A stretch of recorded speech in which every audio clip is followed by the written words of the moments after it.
I don't know. Oh, hey everybody. Oh, and I realized that I forgot to turn off the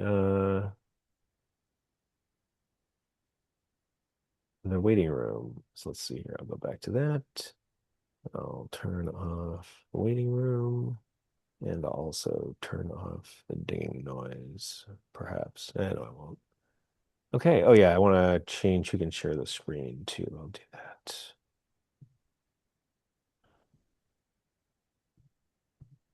Everybody can share. Awesome. Okay, excellent. Well, hey everybody, thanks for joining. Um, we've got we're starting a new week of the joy of coding, and tonight we've got two things to cover. The first thing that I'm going to do is probably going to take the first, I don't know, half an hour, 45 minutes of class, is that we're going to look at breaking ground with our Android application. The reason that we're doing this now, even though, well, hopefully you watch the Android Fundamentals lecture, we're not really, diving into Android until next week. But I want to make sure that everybody is able to run Android Studio and the Android SDK on their development machines. Uh, you know, uh, in years past, I've had a couple of students that have either been running an operating system that doesn't fully support this stuff, usually a certain distribution of Linux that doesn't have all the right libraries, or in rare cases, there are people with, oh, say a laptop that is, severely underpowered and isn't able to run the emulator. And so we sort of do a sanity check here at, where there's still enough time in the course to sort of figure out an alternative just to make sure that you can, work with Android in your development environment. So what we'll be doing tonight is installing the tools and creating the Hello World application for the Android project. If everybody gets that far and we're successful, great. We're going to put it down for the rest of the week, and we'll pick it up again next week. So that'll be the first part of class.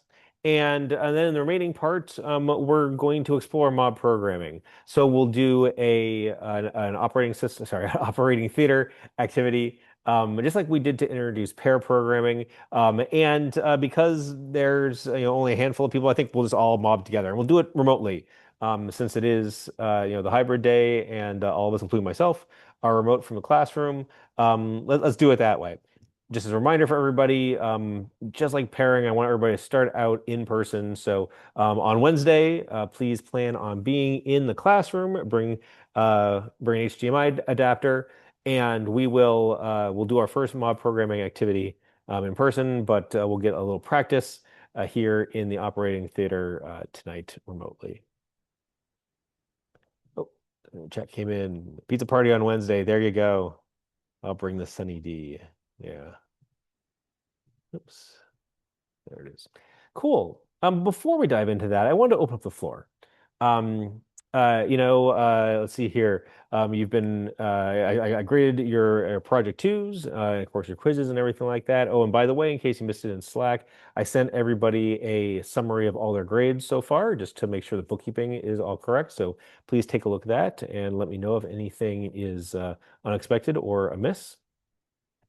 And let's see here. I also saw the plans of attack from Project 3. Looks like everybody's got a good strategy for getting that done. But is there anything on your mind that you'd like to discuss here at the beginning? Anything that occurred to you over the weekend as you've been thinking about Project 3 or looking ahead to Project 4? Is there anything that is surprising, confusing, or that you'd just like to talk about a little bit more?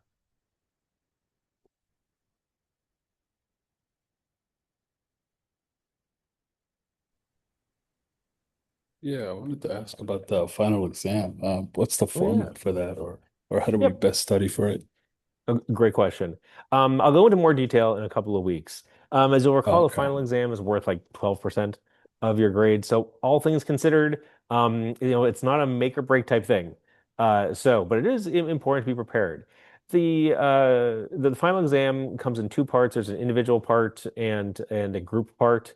It won't be group coding. You've already done that. It's more of a group discussion where you're asked to think about an interesting problem and work with others to produce an artifact. Um, the individual portion is essentially two quizzes put together. And since it's worth whatever it is, about like 8% of your grade, it's that seems commensurate.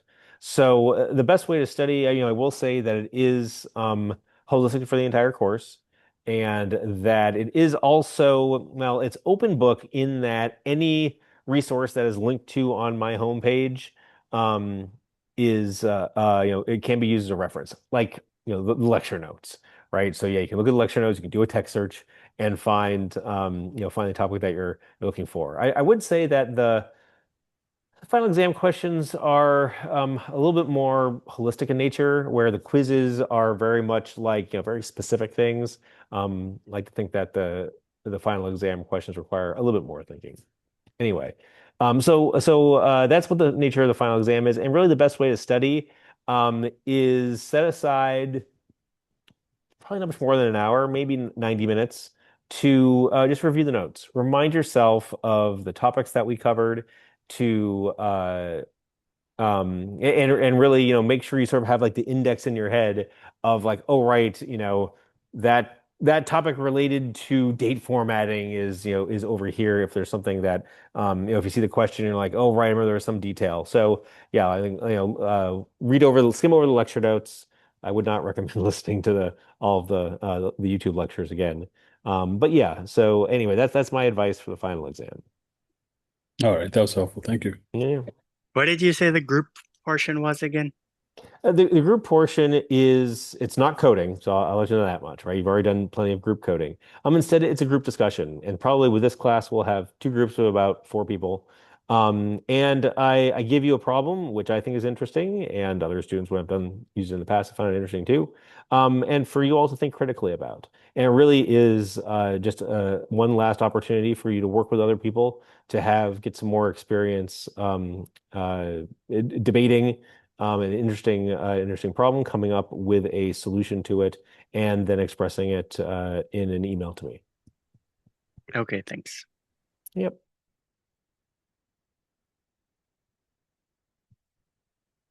Great questions.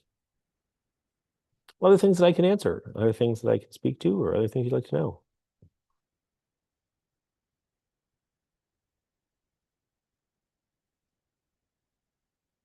Excellent. That's the thumbs up, Sid. Okay. Let's dive into it then. Getting set up with Android. So, yeah, the final the final topic in this course is Android development, and uh, I've always I've always included a graphical user interface aspect to the course.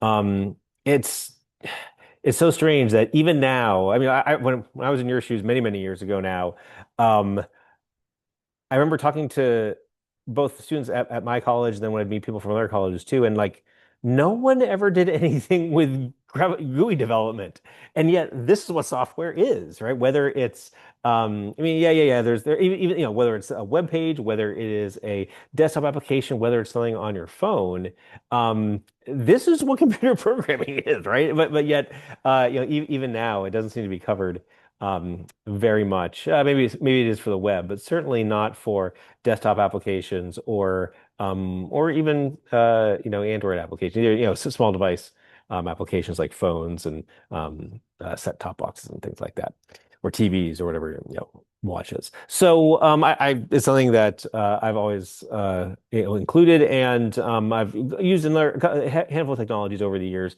But what served me well for the last couple of years is Android. And I like Android because you can develop in Java, so you don't need to learn a new programming language. You can focus instead on understanding the Android development environment and applying what you've learned in the course to do that. Because there's a nice Java API, nice library, and because it's in Java, many of the Java APIs, the IO APIs, and of course the collections and things like that, are also available in Android applications. So to get started, but however, as I hope you learned about in the Android fundamentals lecture, and if you haven't watched that, please be sure to do so because it really does set the stage for Android and why it's different. There's a whole suite of tools that you need to install. Um, and in addition to the Android SDK itself that has the compiler and the linker and all of the linters and all that kind of stuff for making Android applications, there's also a tool called Android Studio that is an IDE for Android, and it's based on IntelliJ. It's based on JetBrains IDEA. So tonight, what I want to do is walk through the process of getting all of those components.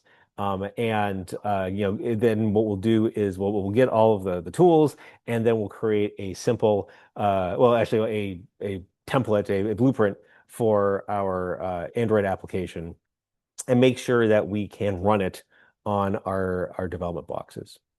I do encourage everybody to play along at home.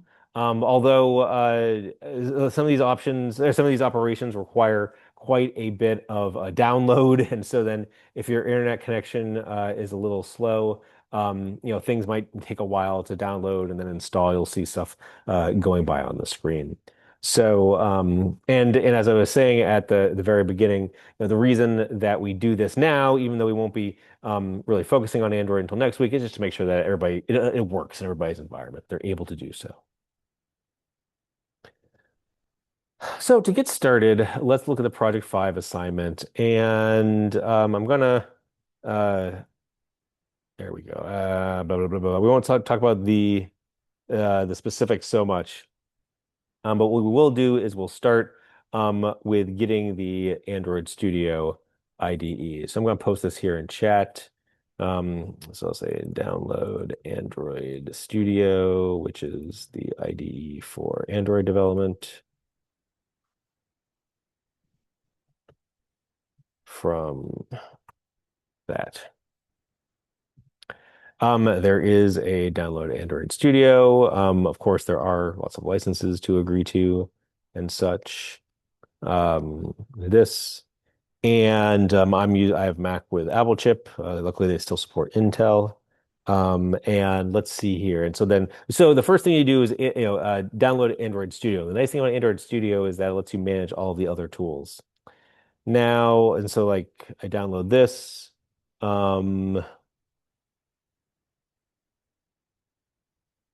Let's see here. How big is this? And so like I did this a little while ago. I don't want to wait for everything to download because my internet here is a little bit slow, especially with Zoom running.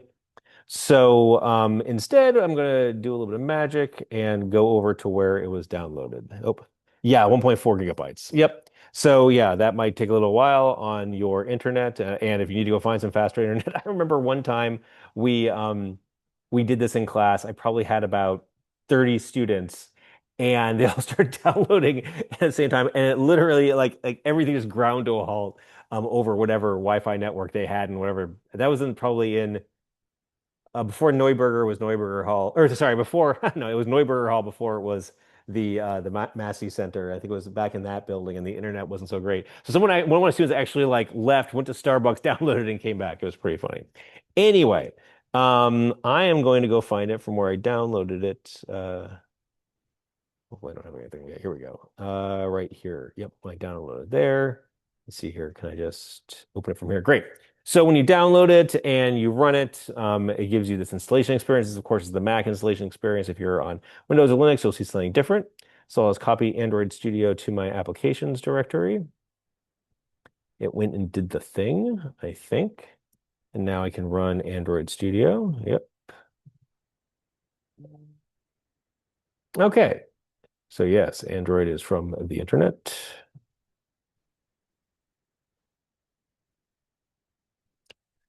It's the Quail 2 version. And so it says, my message said, powered by the IntelliJ platform. So again, what the Android Studio folks did is they partnered with JetBrains folks to have their tool be built on top of JetBrains, and so the integration is really nice. So as I mentioned, Well, there's a number of great things that Android Studio does, but one of them is that it manages all of the Android tooling. There is a lot of it, whether it's the compilation tools, whether it's the emulators, there's all sorts of stuff like that. And so then Android makes it really easy to obtain everything and really manage your Android development environment. So this is how we'll get started. So let's see here. Nice.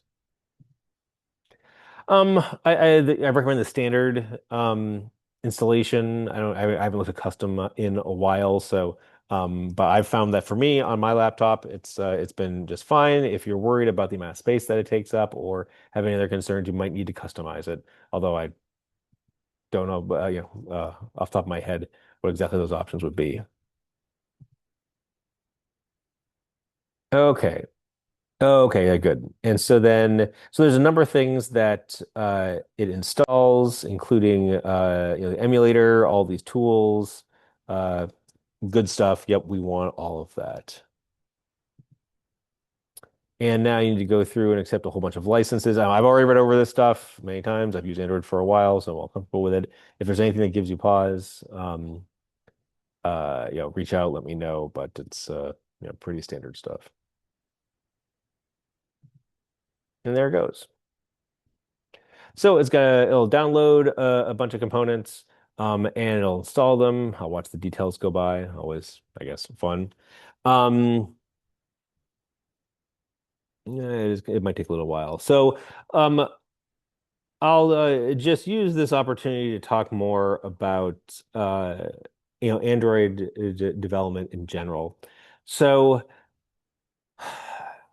Beyond the tool set, there's like the tools to build the Android application, but then as you develop an Android application, you want to make sure that it works well, that it looks good, that it behaves as expected on a variety of different platforms. And by platforms, I mean types of devices.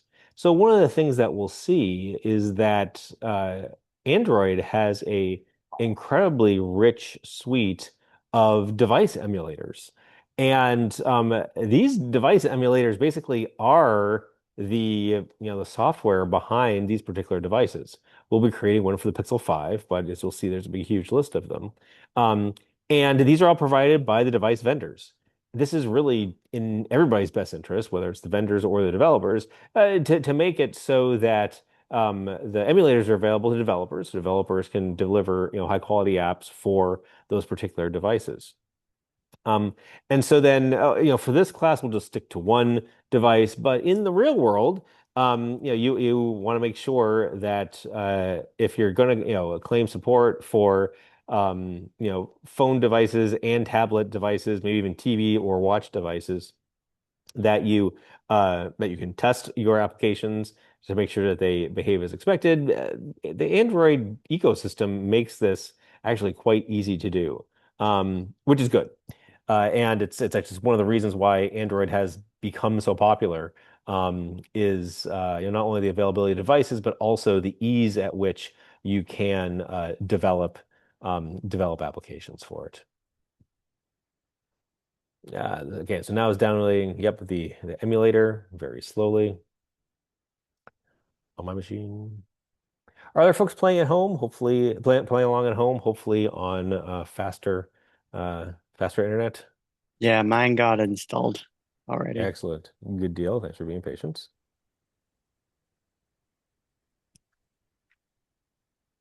Is the VS Code integration just as good as the JetBrains I don't know. I'm guessing it and probably is. IntelliJ? Um, well, actually, I don't know if it is. So the thing about Android Studio is that's very much developed and supported by the Android folks. So actually, it's not really so much a JetBrains product as it is an Android product. I think it stands to reason that the Visual Studio or the VS Code um, support would be good, hopefully good enough, but I can't speak from experience. Okay, good. That was So these were all of the software development kit tools, including the emulator and all of the build tools. So now that it's installed all of the components to build an Android application, it's time to it's time to create some projects. Now, as you may, as this might look familiar to you, except that I run this in dark mode, which I guess I'll leave. Um, but th this is exactly what you see in IntelliJ. When after you install it and after it's sets a little bit of environment and stuff like that, you can create projects, you can clone repositories. Here's what we're going to do. We're going to create a new project. So for projects 1 through 4, we use those scripts where you logged on to the PSU Linux machine, where you ran a little create script, and it created a new Maven project that you could then check into your repository. I don't have that same kind of create script for the Android project because well, things tend to change from release to release. And actually, I just found it easier to go through. And now that you're way more experienced with Java and working with all this kind of stuff, hopefully hopefully it doesn't seem nearly as daunting as it might have, on week 1. So what we're going to do is we're going to use Android Studio to create a new Android project. So we're going to click New Project. Actually, I'm curious what the more actions are. That's kind of neat. Okay.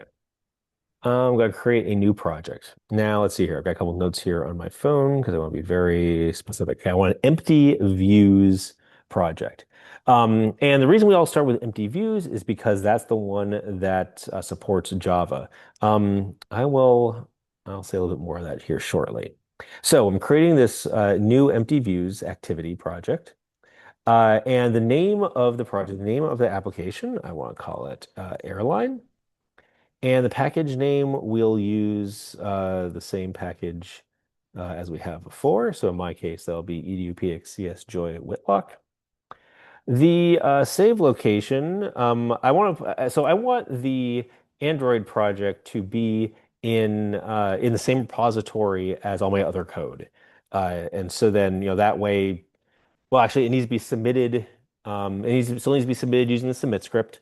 So then, please create it in your same project. So actually, for me, that's here it is. Joy of Before you go coding. too far, Yep.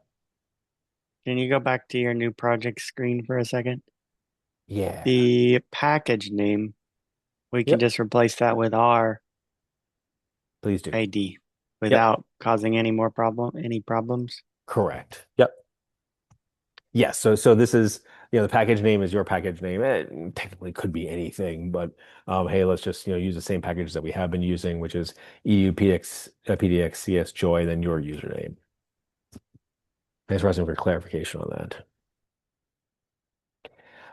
Save location is going to be, let's see here, my Joy of Coding, summer 2026, and I want to call the directory Airline Android. I want to make sure I get that right. Yes, airline-android. And actually, this is a really important detail. The submit script will recognize this directory. So make sure that that what you do is you create create your project in a directory called airline-android. Now, the Android ecosystem, Android is just a platform, and it's much like the JVM. There's sort of a virtual machine that runs, and there's a concept of bytecode, sort of things like that. And so then there are a number of languages that can be targeted to Android. Java is the one that we use in here. There are also tools that will let you use C# to author Android applications. And then the Android folks put together this language called Kotlin, which looks a little bit like Java, but not really. And actually, so you'll see a lot of documentation, you'll see many examples out there that are in this Kotlin language. And it's nice as a fine language, but I'm sorry, I'm not going to make you learn yet another programming language for the final project in this course. So we're going to use Java here. But yeah, just be aware that there are other languages that are used to develop Android applications. You'll see lots of examples there. So another thing for the project is the minimum version of the SDK. Now, there are lots of different versions of Android out there, and they, every few months they release a new one with new features, with new APIs that are available. And the one that I want to use is Android 35, which is called Vanilla Ice Cream. It's kind of cool. It tells us that it'll run on approximately 26% of devices. So maybe if you're doing something with a very wide audience, a worldwide audience, you might be able to get away with, and you can get away with using a lower SDK version. Maybe you should, but just for the sake of consistency, let's all choose API 35. And then the build configuration language, we want to use Groovy instead of the Kotlin DSL, or the Groovy DSL instead of the Kotlin DSL. Um, there's a build tool called Gradle, which is an alternative, in some ways a successor to Maven. And this is what the Android folks have chosen to for the build environment there. It's more compatible with Java than the Kotlin one is, and I think it's a little more straightforward. But anyway, so just to reiterate, the name of your project should be Airline. The package name is your package. It's saved to your GitHub checkout in the airline dash Android directory using the Java language. Version 35 is the minimum API version for the SDK. And please use the Groovy DSL for the build configuration language. Before I click finish, is there anything people would like to bring up?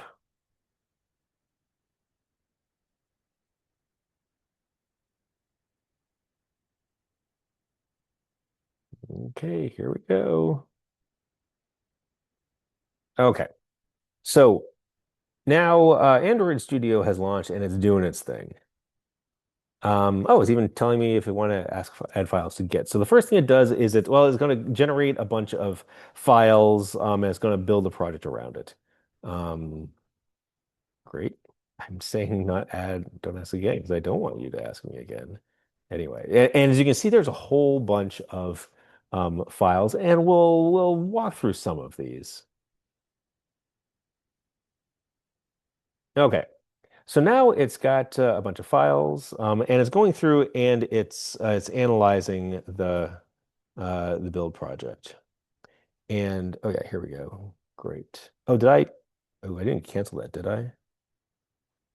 I think I might have clicked the wrong button. Okay. Oh, good. Now it's analyzing the project. Okay. And so this is Android Studio. It looks a lot like IntelliJ, doesn't it? Right? It's got some various panels and various status information down here. Um, but let's see here. I'm going to hide the Gradle stuff for now.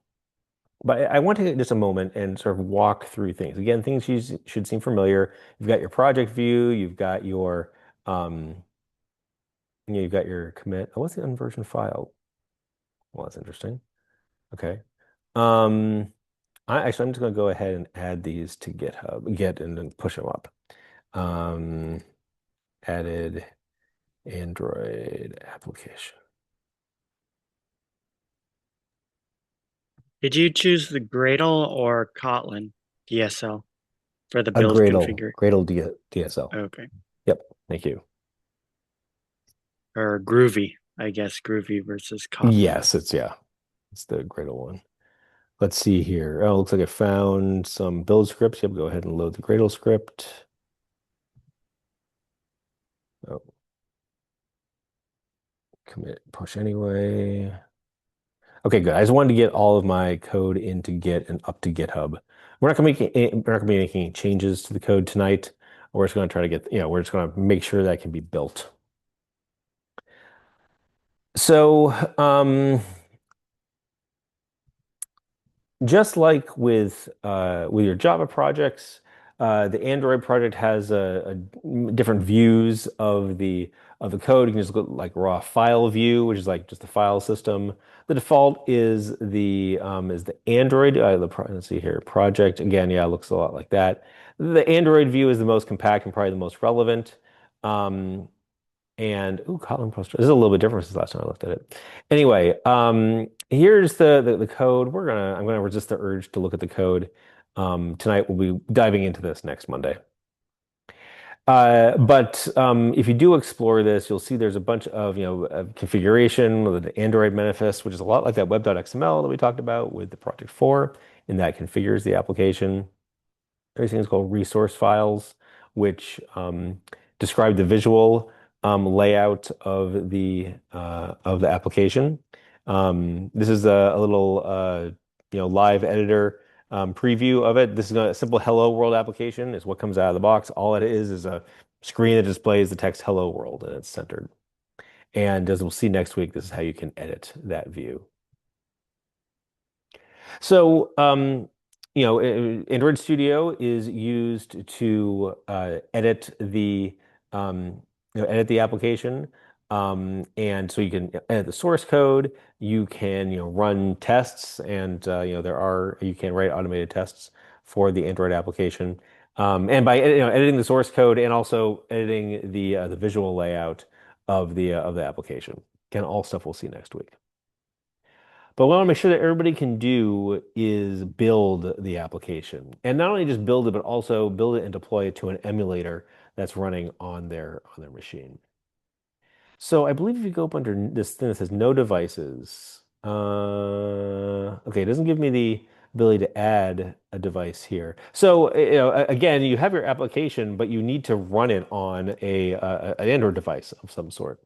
So if you go to the device manager right here, device manager this is the thing that manages all of the emulators. And so what we're going to do is we're going to create an emulator for this course and for this project. We can, if you have an actual, or rather, if someone's got a real physical Android device that they can either pair over Wi-Fi or through USB or whatever, those can be worked with through Android Studio. But because I want everybody to be using the same device, please create a virtual one and build your application there. If you want to explore later once you've got the virtual, you'll get things working well on the virtual device. If you have an Android device of your own that you want to experiment building the application for, great, go for it, but not a requirement of this course. And please don't let it distract you from getting it working with the virtual device. So we'll create a virtual device. And these are all of the different, yeah. So these are all of the potential devices that you can get emulators for. So there's a whole, I guess they make a whole bunch of Google Pixel ones available. And then they got, tablets, the TV OS, desktop. I didn't realize you could do that now. That's cool. And then, and wearables for watches and things like that. All very neat and all, here again, stuff that we have or that's available. But for us, we're going to use a phone. We're going to use just a plain old Pixel 9. There you go. And you can see things like it's the dimensions of it, also which APIs it supports and things like that. So if you're using like, if you want to support like really old APIs, you got to use, really old devices. But the Pixel 9, I think, will serve us very well. And so we'll do that and then select next. Yep. Okay. We'll call this, Pixel 9, and we want to use API 36.1. And so that's what we'll name it. And then our API will be 36.1, the baklava release. They like their desserts, apparently. And let's see here. I think you need to click one of these, to get it to to go to the finish. Let's see here. Yep, and there's other stuff. I'm gonna resist the urge to play for that. Anyway, okay, 1.8 gigabyte system image. Okay, well, I'm gonna get that started now. Yes, please. That's gonna take a while. Yep, I accept. And let's go next. So what this is doing now, so we as we were setting up Android Studio, we downloaded all of the development tools to compile the code to assemble the application, and then we had that emulator base, which is the an emulator for an Android uh, device. But what we're doing now is that we are downloading a system image. Oh boy, very slowly. I wish I had. I don't think I have a little copy of this anywhere. But anyway, um, well, we are downloading a system image of basically the device itself. So this is the an actual Pixel 9 um, a device that's or image that's flashed onto the physical phone. And instead of running it on a physical phone device, we'll instead run it inside an emulator. But as you'll see, it behaves exactly the same. We'll have the same built-in apps. We'll have the same, we'll be able to use the emulator to do things like simulate rotation. If we wanted to, we could hook into the speaker and the microphone and the accelerometer and all those kinds of things, which I don't know. It still impresses me that that we can do this and that that all this stuff works. Have you ever But we'll programmed like a base embedded chip? That's pretty fun to see what the actual protocols mm. are for all those sensors like I squared C and No, serial. no, I haven't. Sorry, I squared Z. What is I that? squared C. It's just a binary protocol, Oh, like 10 bit that can connect like 256 analog devices on a single wire. It's pretty wow. cool. Recommend looking into it when you have free time. Yeah, it's interesting. I haven't. I'm trying to think. No, my career just has not has all been in the pure software. So whether it's stuff that's run on servers or in the cloud, I never have had much of a opportunity. I don't know any meaningful opportunity to work that close to the hardware. I think for me, it's a question of like, hey, what is the problem? There's the problems that I think I gravitate towards are more in the uh, in the user interaction realm with something that is, yeah, is virtual, like a desktop or whatever, and not something, yeah, so much more tactile like a device.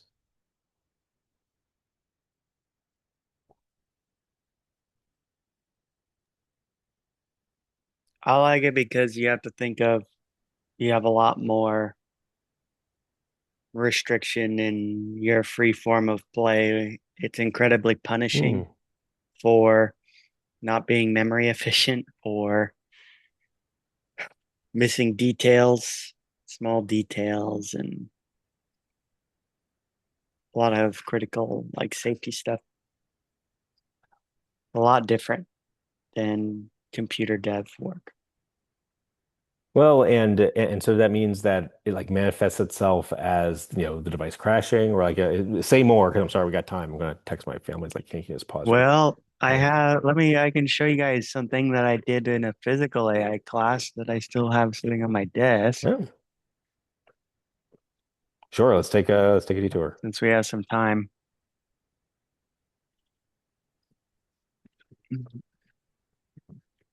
I'm messing up all the circuits. I'm just pulling it off to show everybody. This is let me turn off my camera blur for a second. Mm. So this operates on two servo motors on a Raspberry Pi right here. And what it does, the Pi runs a AI model called YOLO V2, and you can prompt it for like bananas, and it'll control these cameras. And a mistake you can make if you don't put software limit switches in is you could just crash your cameras into the servo because they some of them have like 270-degree range and you can Hmm. break things. You don't want to break stuff. Something else, an interesting problem that came up while coding is the servo motor signals have a lot of noise. So when you're actually like interpreting the signal, it'll shake and you have to do a low Hmm. pass filter on the pulse width, the PWM signal on the servo motor. Because all the sensors and like the circuit in the sensor the voltage isn't constant. It's changing by like hundreds of a volt, but that's readable for like a position signal. So it has to go through filtering so that you actually have smooth arm control. Fascinating. You see, the thing I love so much about that is that it's so tactile and so observable. I think the thing I'm always jealous of, and of like my friends who are electrical engineers and stuff, like that, they can at least see it most of the time. Sometimes after yeah, sometimes it is those signals and oscilloscopes and things like that. But certainly my friends who are like mechanical engineers or work in biotech or whatever, um, it just seems so much more real. And so like, Oh yeah, yeah. you can see stuff like that as opposed to like, what we have to do where so much of it is either in our heads or us looking at things like log files, which are kind of a derivative of what's actually happening. Um, Question for Adam. Adam, are you using a different power supply for your servers? Yeah. Well, he brings up a good point. So you should power your and control your servos with a separate board, actually, a Okay. servo driver board. And I just didn't have this was for a class project, so it was just like a prototype proof of concept. And so another way, like he mentioned, is the sensors pull a lot of power, and you have to consider that the 5 volt power supply on the Pi is not really enough to power the Yeah, that servos. So, and the other item is the board should be a separate chip because once you have these like competing real-time signals, ideally you won't have like an async driver that you're just sending signals to and it's doing the controlling. Otherwise, you risk putting additional delays into the machine, and sometimes that can be safety critical. okay, makes sense because I'm doing something similar. I kind of have the same setup, but I encounter an issue. I got servers that go 180-degree. I didn't read the specs when I was buying them, so yeah, I just bought them off Amazon. So I'm dealing with that right now, but they just lose power. They just move a little bit and turn off. So that's Yeah, why I you was need asking. a separate power supply and a driver board. I'll look into it. Thank you.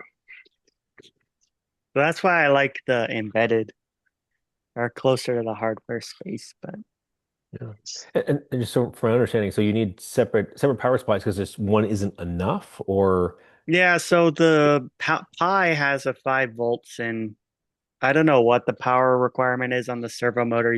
But Mhm. for example, say you have like your dryer, that's like 2 kilowatts, and you can't power 2 kilowatts off of a Raspberry Pi board. So, but you can do the controls on your dryer with a Raspberry Pi board. Right. And that's kind of, I guess, the equivalent here is that the main power for the dryer comes from Yeah, they just your need to house share breaker. the same grounding. I don't even think But they need to share the same grounding. You could ground your servo motor power wouldn't supply do on a that. separate ground, right? Because ultimately you're hooking up to your house ground, which is shared to everything in your house. True. Yeah. Yeah. So I don't know, David, if you don't know, but to ground your I don't. house, sometimes they just push a huge metal rod Yeah. into the earth, and the earth is your ground. So you dump everything goes to the earth. Well, that makes sense. Where does it go after that? It just dissipates I don't know. Yeah, can we bring it back into out again? everything. I mean, is there like put big batteries in the ground? I don't know that much about electricity. Well, I don't not work with yet. things You that could learn. flows. I could. Uh, maybe a neat hobby. Okay, we're making some progress here. So now things are unzipping. Thank you for the stimulating conversation, gentlemen. Okay. Okay, so good. Okay, now I'll text my family. They can start their YouTube streaming again.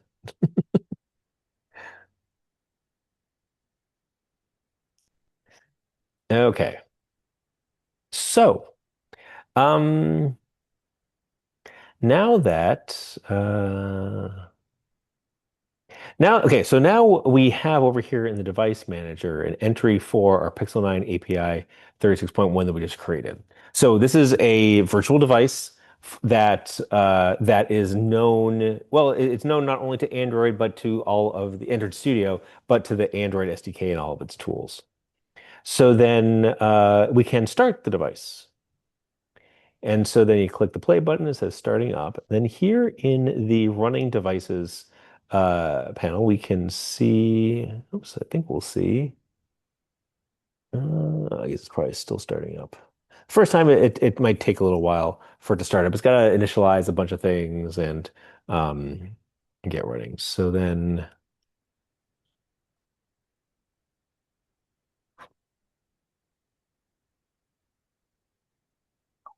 there it is. And so what we've got here is something that, well, is an actual device, right? It's running inside the emulator, but this is the way the Pixel 5 looks. And I like to pop mine out into yeah, into its own window, just so I can make it a little bit bigger. Um, Easier to demonstrate, and then let's face it, my eyes aren't what they used to be.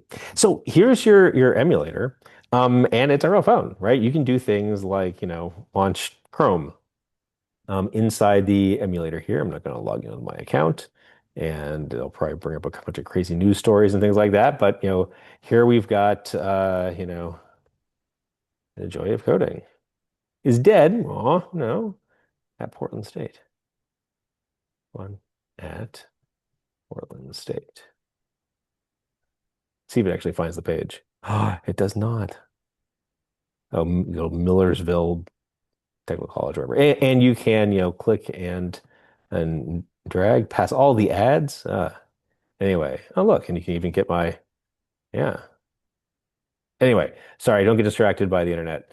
But you are, working with a device. Now, this device doesn't have, you can also, in Android, you have the three buttons for navigating away from apps, and so you can go to like the home screen with the circle. You can get the overview, which allows you to, click and drag and quit applications from here. And then there's also the back button that'll help you navigate within an application. And poof, here you've got it. So this is the emulator for uh, for your phone. And really, this is where you then interact with and test out the changes that you make to your application. Before I move on to building the application, deploying it to the emulated device, is there anything that you'd like to talk about, though? Anybody seeing different results than I am? Anything to discuss?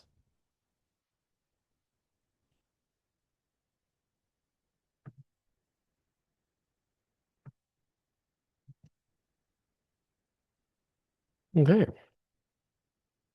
So now back in Android Studio, you'll notice up here that you've got the run button and the debug button, just like you do in IntelliJ. And then here's where the run configurations are. And there's a run configuration for the app itself, which is just called app. And so if we run the app, this will build the project and then deploy it to the emulator.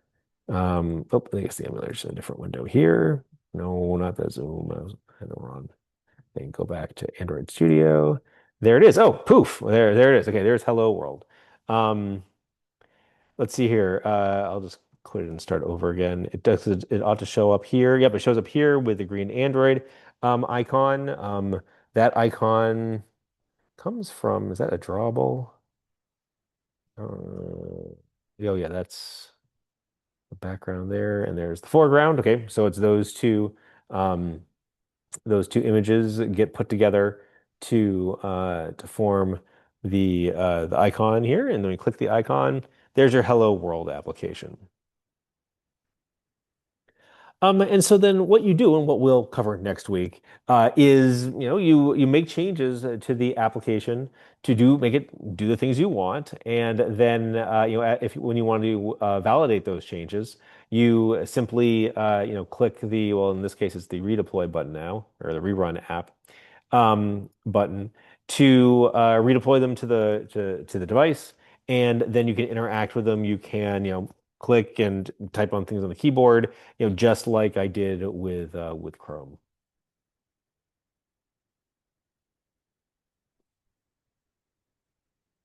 And I think that's everything I want to run through with regards to Android. How are other folks doing? For anybody playing along, were you able to get to this point? Did you run into any issues obtaining and deploying the emulated device?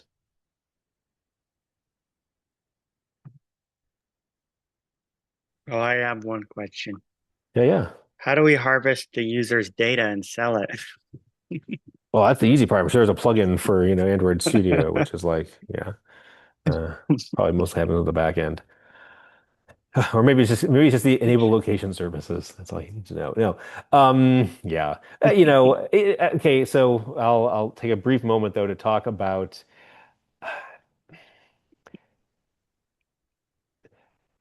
at the moment. Everybody's got one of these. It's never far away from them, and is this device that yes, we interact with much more than we do with people.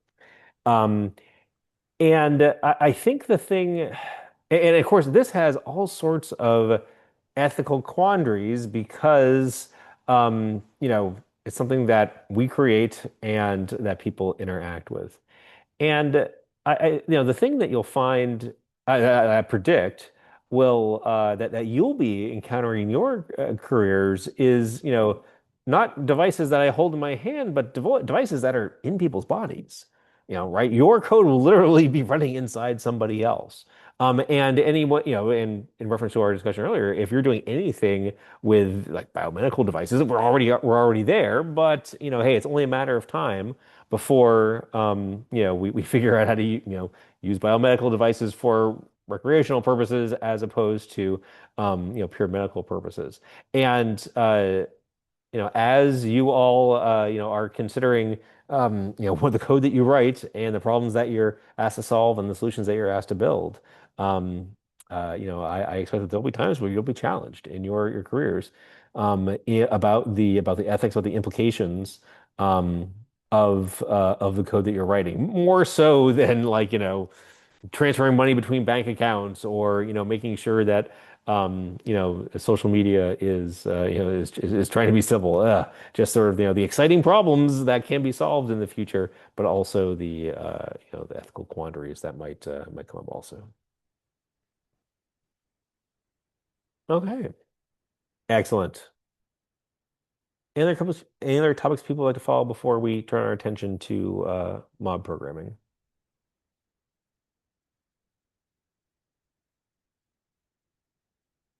Yeah. I see that we're almost about an hour into class. Would you like to take a 10-minute break now or end 10 minutes early?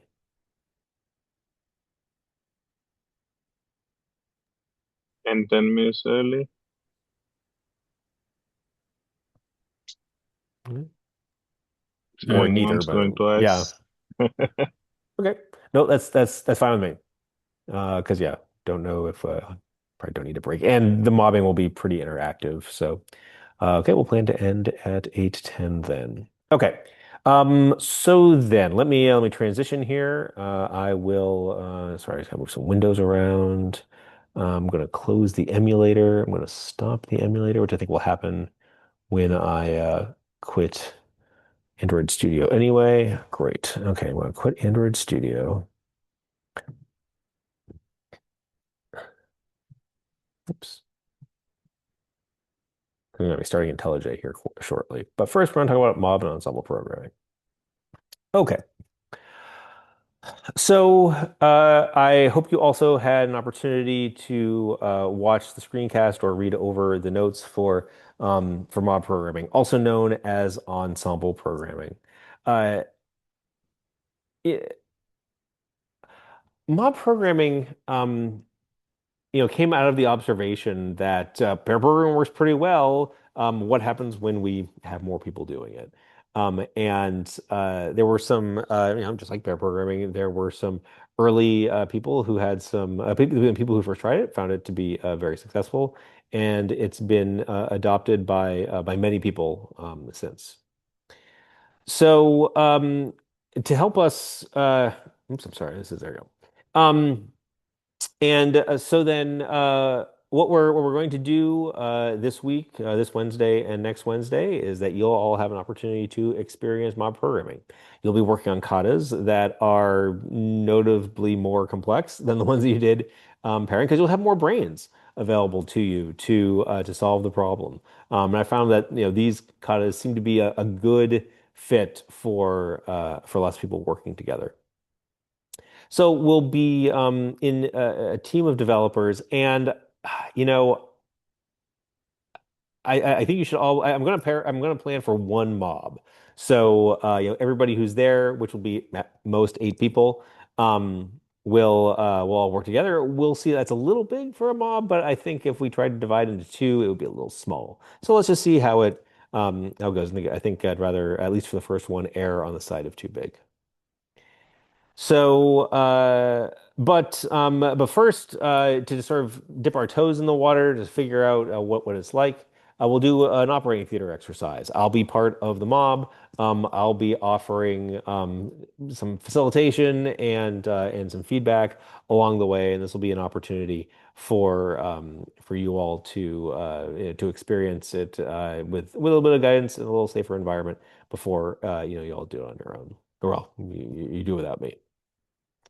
I have well, okay, so the kata that we're working on is a game of tennis. We'll go through the details of the kata after we talk more about mob programming and watch a little video. But what well, let's see here. Um, please I'll open them in IntelliJ. Please edit the pom.xml for the tennis. Let's see here. There it is. For the tennis project.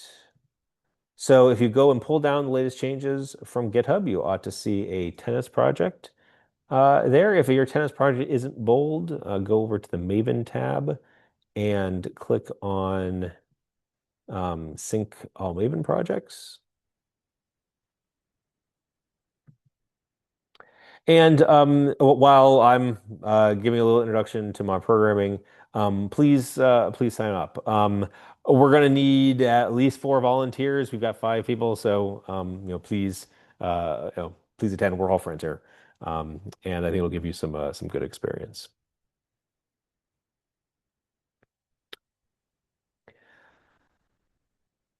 So I want to say a few words about mob programming, also known as ensemble programming. The word mob does not have a pleasant connotation. It's especially, well, actually, really any place in the world. Um, but ensemble has 3 syllables and mob has one. So when I'm speaking about it, I prefer to say mob programming. But the idea behind mob programming is that it brings all the brilliant minds together working on the same thing at the same time in the same space and at the same computer. This really is about amplifying the knowledge of the humans in the room. Uh, it allows more voices and more ideas to contribute to the active software development, and it's really effective at spreading knowledge throughout a team. Um, I'll take a quick sidebar here. There's been some reasonable criticism of mob programming, especially with AI. As like, hey, why should I have to have all these people talking to each other? We're going to just talk to the AI. There's an element of truth to that, um, and I think it remains to be seen for whom learning from an AI is more effective than learning from a human. But for what we're learning about in this class is a mob made up of humans. Um, there have been a number of experiments, and if you listen to the Mob Mentality podcast, they've been mobbing with they added like an AI into their AI coding assistant into their mob with pretty good results. Um, But anyway, so it can be done. It's not something we're going to experiment in this course, but it's the kind of thing that, yeah, in the future I should probably figure out how to integrate that. But so now back to mob programming. Uh, in mobbing, there are three roles. As you may recall in pairing, there was the driver and the navigator. And in mobbing, though, the navigator has a different focus. And then there's also the third role, which is the mobber. So the driver, though, is pretty much the same, right? The driver is the person who has their hands on the keyboard. They are writing the code. And I think even more so in pairing, it's an intelligent input device. It's it's fingers and a brain, but really the brain is focused on what is typing, not so much what's being typed, not so much on how the problem is solved. And so then really the driver is should be asking questions like, hey, okay, what do we do next? Or hey, okay, we just wrote some code, how should we test it? Or how do we write the test first? The navigator is still providing guidance and direction to the driver.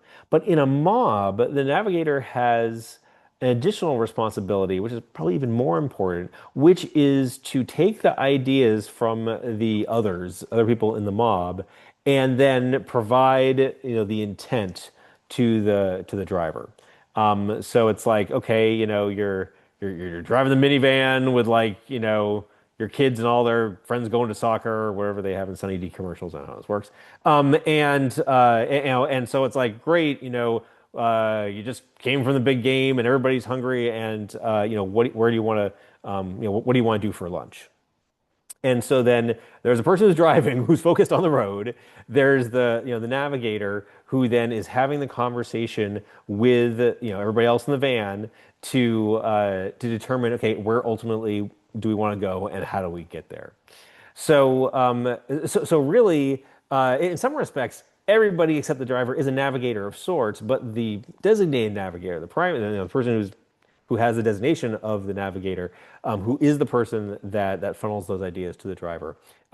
They are responsible for understanding the input of the mob and then channeling that to the driver. And so then the navigator is much more facilitative because now they're working with other people. And so then the navigator is responsible for making sure that good ideas are offered up, that people feel comfortable offering up their ideas. And so then navigator, and there's more deals in the lecture, right? They'll encourage others to speak up. They will do a check for understanding to make sure that they can then convey the thoughts of the other mobbers to the driver. And then there's everybody else. So that's just called a mobber role. And so what they do is they communicate. Actually, they take other actions too. They might do research. They might do some sketching, or they might write things down that have worked to really inform what advice the navigator gives to the driver. So those are the three roles. Um, you know the a couple of things that I found are really important to take in consideration while mobbing, especially at the beginning, is that it really the designated navigator really needs to know the level of abstraction the driver is familiar with. So, for instance, you could say, "Oh yeah, write a unit test named this." Um, and if someone is familiar with JUnit and the IDE and everything, they can just do that. But maybe they aren't. And so then, they might find themselves saying, okay, we're going to write a unit test, and that begins with an at test annotation. And they wait for them to write at test, and they say, oh, great. And then next, start a void method named this. Um, and as you can imagine, how that then percolates down to all the other parts of the test, or the code being written. Um, as you get more familiar with each other, and probably everybody here is relatively at the same level. But one of the things when you do this with either a different group of practitioners or your coworkers and stuff, you might find that for certain tools, certain APIs, certain pieces of technology, some people are more versed in it than others. Not right or wrong, and as a matter of fact, it's a really great way to learn, having someone guide you through writing a unit test or working with an API. But it's something you just need to be cognizant of as a navigator. Um, Mob programming values kindness, consideration, and respect. Uh, and it really is about lifting all boats. Just like with pairing, it's not watching someone else program. It's not telling someone else how you would write it. Nope, it's working with someone else to write it. And what this does, you know, mobbing and pairing isn't you don't win mobbing and pairing by getting to the solution first. It really isn't a race. It really is enabling your entire team to run as fast as the fastest person, over time. But it takes time to get there, right? Because not everybody is at the same place. Now, of course, it's not, you don't mean to hobble or burden the person who's fastest. It really is, hey, listen, the person that's most familiar with the solution brings everybody along. And in order to do this, it requires kindness, consideration, and respect. Um, Another thing that always resonated with me about ensemble programming is that it's most effective when that designated navigator looks for the people who are quiet, or maybe the person who has the least privilege, the person who's the intern, maybe the person that is newest to the organization, and solicits their opinions and their thoughts, because that really identifies the the things that either haven't been communicated or the things that just everybody else assumes that the new person doesn't know. And giving people an opportunity to ask their questions, to put out ideas, and if the idea, okay, maybe is nonsensical, or maybe there's a reason, engender that conversation about why it might not make sense or why it might not be correct. It's a good learning opportunity for everybody. Oh, and then finally, in the lecture, I talk about all these other more advanced roles, like the nose or the anthropologist or whatever. That's cool stuff, and I think it's good background to understand that, hey, this is things that you might do someday, but it's not where you want to start. So we're not going to pass out cards and say, okay, yeah, this person is going to be this role. That's if we were doing this for like an entire term, great. That would be like maybe on your third or fourth time mobbing, we'd want to take on other roles or some of these more advanced roles, not for the first night and for the first couple of times. As you can tell, I'm a big fan of this. I've had really good results with this in my own work, especially for it was a team that, yep, they had worked together for a long time, but they were getting back into some super old code that like no one had touched in years, and it was a really great opportunity for them to learn together on it. And I found also that it's a good learning experience for students because again, you get all those different brains on the situation.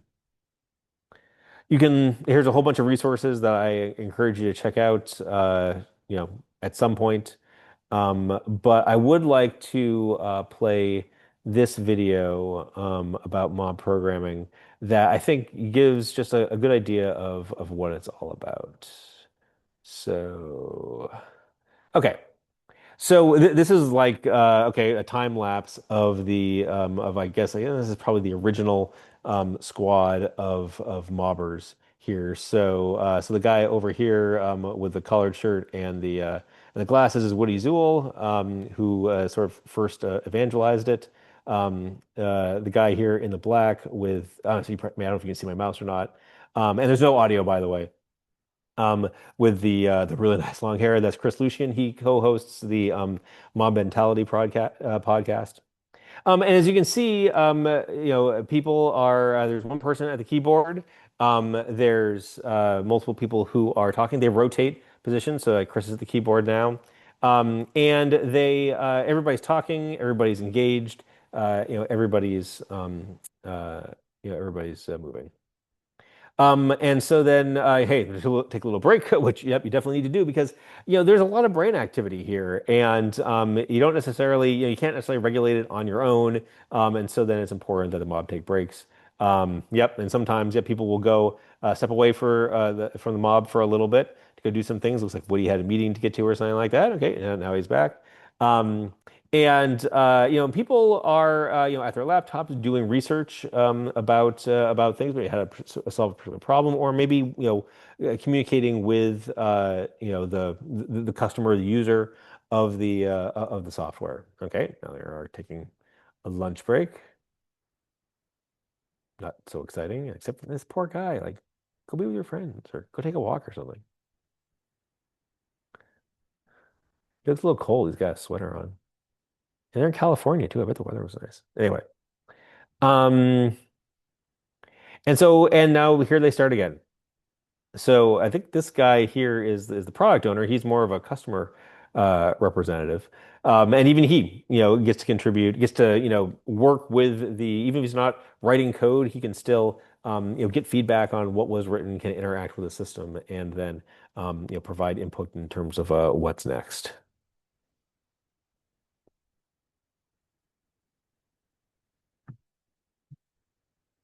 And one of the things that they found is that mobbing helps keep everybody engaged during the day.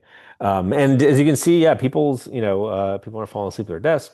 People aren't getting distracted by other stuff, and that this ultimately leads to much better results, not only in terms of quality software, but also in terms of people that are aware of the solution, because any of these people can then jump in and work on any part of the code, which I have to admit is something that's so powerful.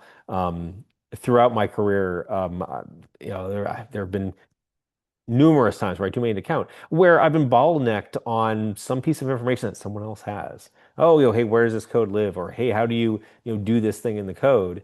And with mobbing, there really isn't that problem. Um, yeah, stop that. Well, I don't know why I have auto advance on, but anyway. Um, oops, let me go back to that other window. There we go. Um, but it's really helps uh, disseminate knowledge throughout the organization.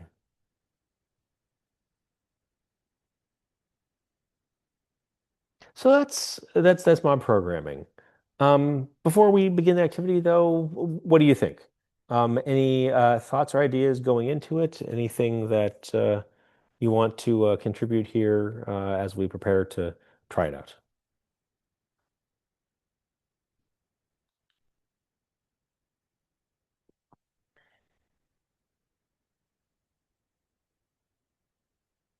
Mhm.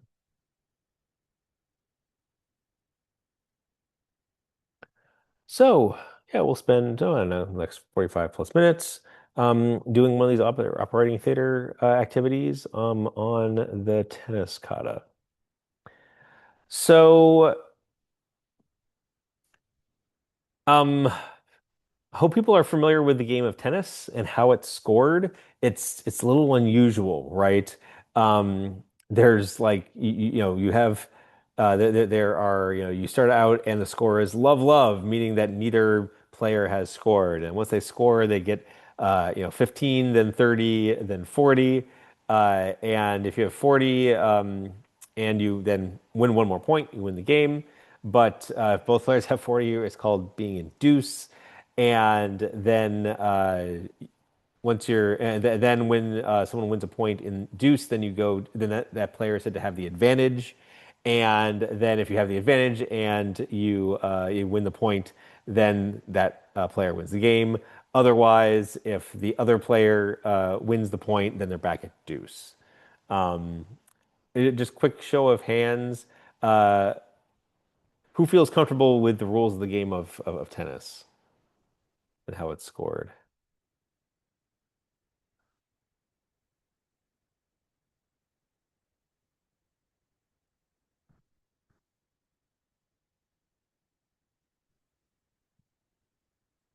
Okay. Looks like a couple people do, a couple people don't. That's fine. We're gonna figure this out together then. And so that might mean, yeah, how we prepare for this kata. Yeah, I don't think tennis is as popular as it used to be, or at least generally popular. That's fine. So, um, Okay, yeah, some alternate description here, and I'll just put this into the description of the rules for the game of tennis.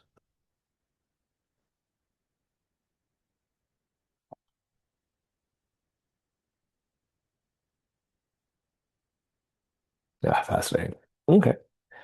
So yeah, so then we'll have to figure out how to model this. So I think we'll start off with like just 10 minutes of us talking and taking some notes and trying to figure it out.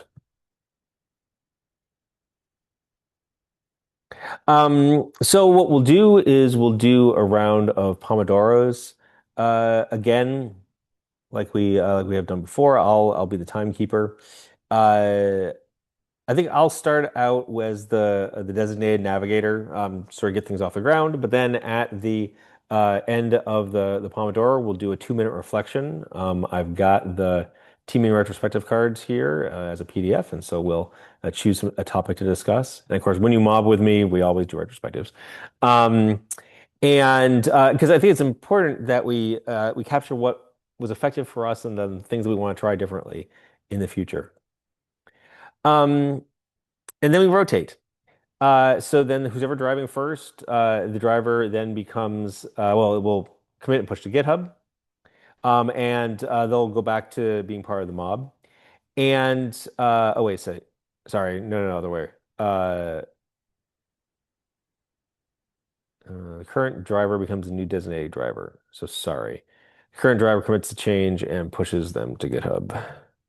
They do not return to the mob. It is the designated navigator returns to the mob. The current driver becomes a new designated driver. I'm just going to say that the current designated navigator returns to the mob. And then the current driver, let's see here, there you go, pushes them to GitHub and becomes the new designated driver. So as a designated navigator. So basically, after you've had a chance to drive, then you become the navigator for the next person. And then a new student volunteer will become the new driver, and they'll pull the change into their GitHub repository. I guess and share their screen in this cast and in this case, and then it'll be up to the next designated navigator to yeah to guide them through based on the advice of the mob. Okay, ready to get started? Let me go back to IntelliJ. Let me get the latest changes. Hopefully everybody's signed up. Thanks, Adam and Trevor. Well, we're all going to get a chance, but you guys can go first. Let's Okay. do it. Okay. Excellent. Well, then, Adam, would you be the first driver? Wait, so you're the coder or the navigator? Can you go back to the general rules? Yes. Yeah, yeah, So yeah, I'm going yeah. to be coding as the driver. Yes.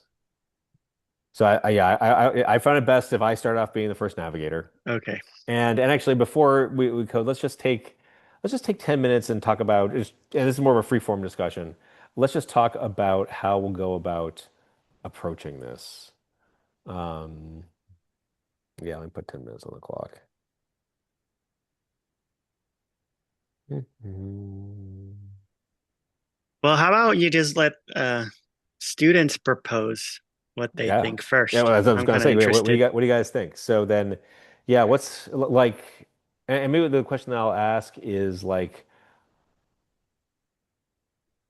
well, like what are the objects involved in here? Like what classes, what methods, like what behaviors do we want to model?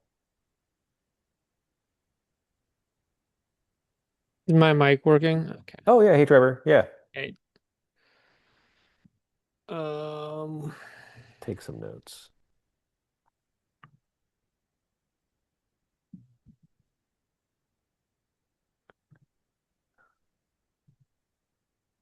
Um, design.md. So yeah, what might our classes and methods This gotta be.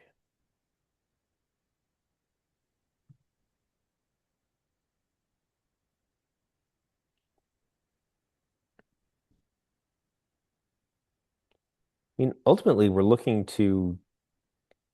We've got this game of tennis, and we need to know what the score is. Yeah? Yep. Okay. Oops. So then, I mean, to me, that seems like it would be like a tennis class, well, or tennis game class, maybe. Tennis game class with a get score method. Do you even need a get score method? You could just have there's only two players, player A or player B scores, and it could return the game Ah, state. okay. Okay, with methods like get player A score. It doesn't even have to be a getter. It'd just be player A scores, and you return the game state Just Oh, an okay. as a integer pair. for. Okay. I like that. Okay, with well, I'll give them like player A score. Sorry, and Trevor, you were going to say something? Oh no, this is good. I'll say player one, if you don't mind. Player one scores. And you all were saying something about what those methods return. What would they return? Just an integer. Okay. What does the integer represent? Because I mean we've got this whole thing about like love and deuce and what was Well, yeah. if you have a specific pair, you can just output whatever love reduce or whatever. Let me see. Yeah, I mean I think it's Isn't that a string type though? Love would be a string. well, Yeah. Uh, yeah, but wouldn't you do a comparison and then have your output based on your comparison? Each player can have either I guess they have to have their points as that. Okay, so it has to be a string type. But these points.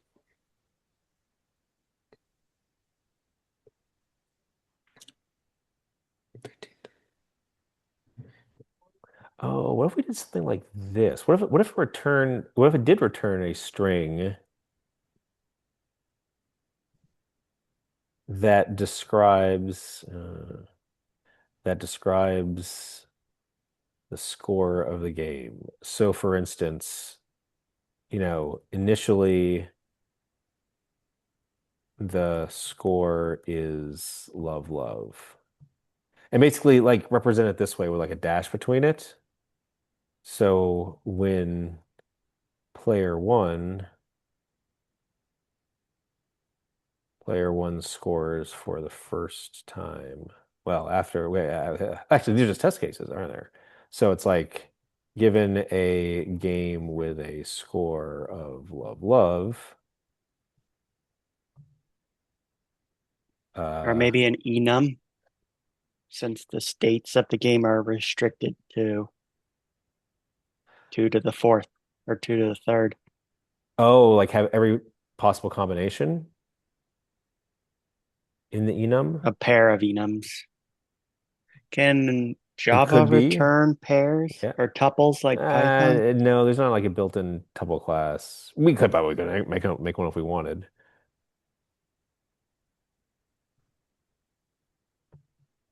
Then the score is 15 love. I should remember this. Yeah, 15 love. Oh, you could use a Java record. Yeah. That seems kind of interesting.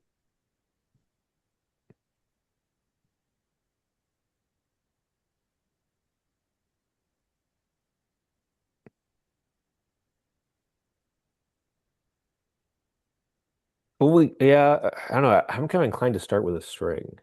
Maybe I think you probably Well, string has internally lots of we different could. states, but an enum for internal state is fixed, Okay. right? I think that's Okay. the Yeah. Okay. Well, design let's start. Yeah. advantage. Okay. So it returns a Record of enums. well, a record is like it still needs to have a type. It has a name, right? Records have names.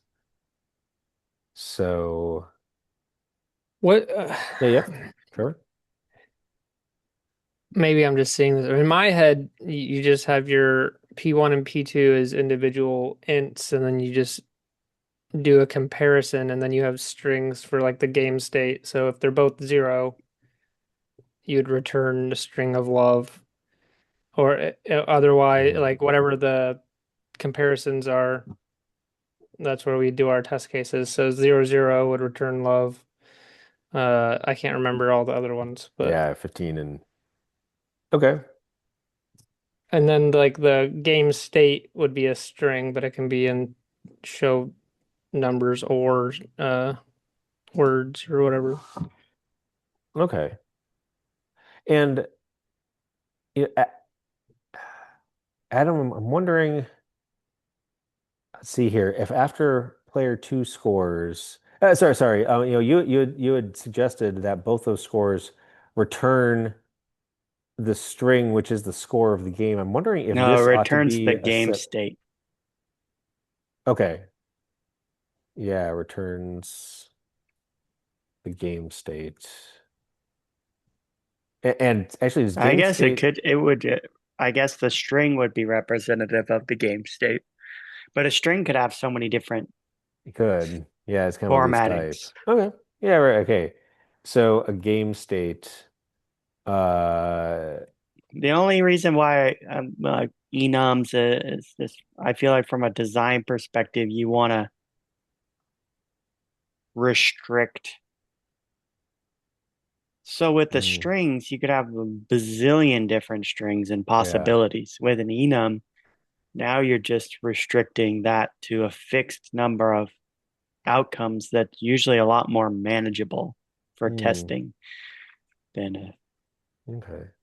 but anyone else can chime in. I'm I not don't an know. expert here. Like, how would we? I'm wondering if there still needs to be like another way of getting the score. Because like before any player scores, we still want to validate that the game score is love love.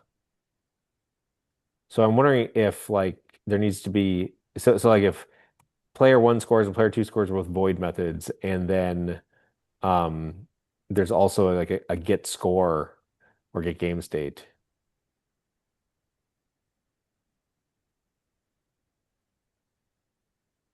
Get score method that returns a game state.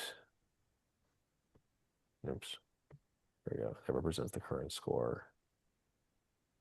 I think that might serve us better. And let's see here. Oh,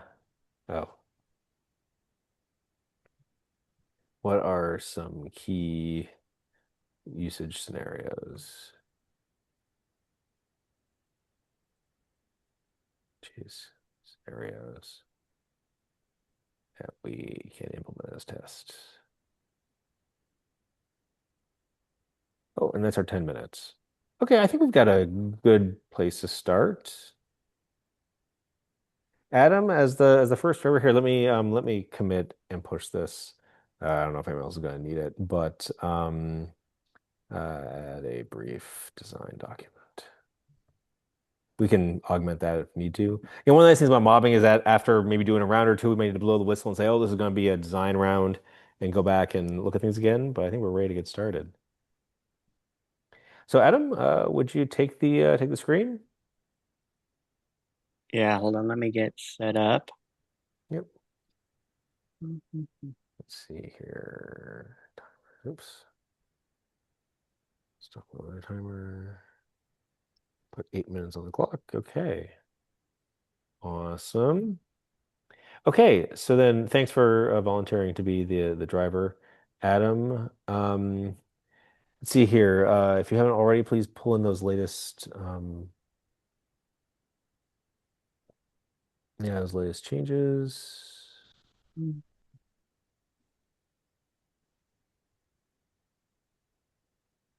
So we said, so I can just go. Is I think this so, the main but method? um well I'd prefer to write some unit tests first. Let's see here.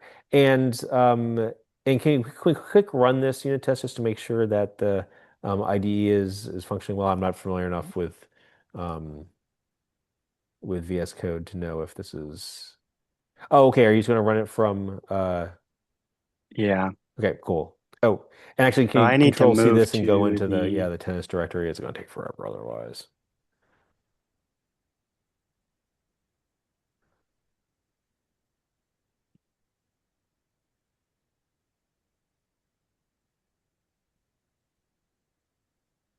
okay, Okay. that seems like it's working.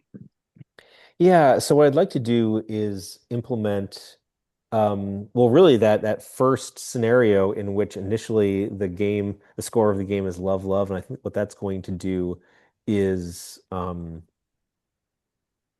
help us just kind of sketch out the classes and the APIs and stuff. What do other people think? Does that seem like a good place to start?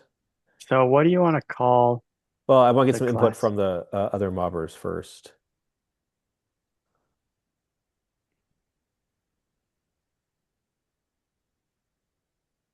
folks. Yes.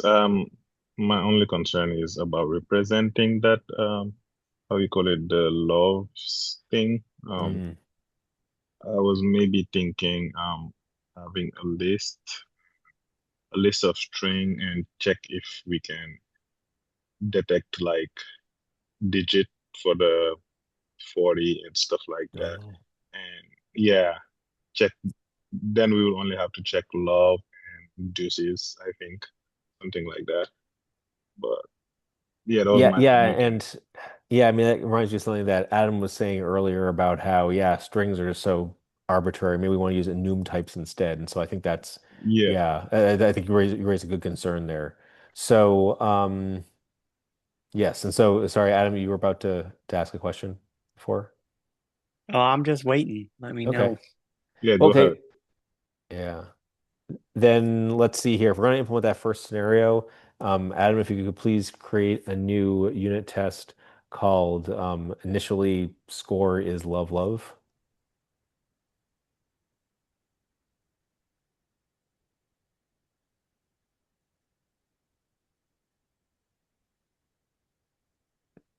Nice. Okay. And so then, yeah, I guess, yep, we create a new tennis object.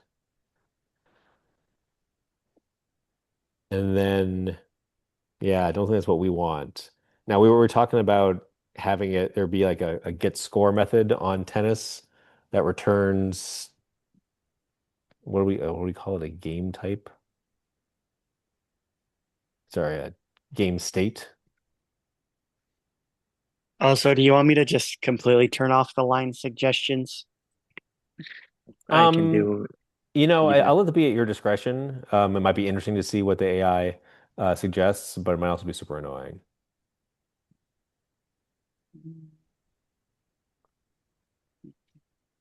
Nice. Okay. Well, so then let's see here. I think ultimately we want to test that the game state that the score for each player in the game state is love. So let's get the game state object next by um,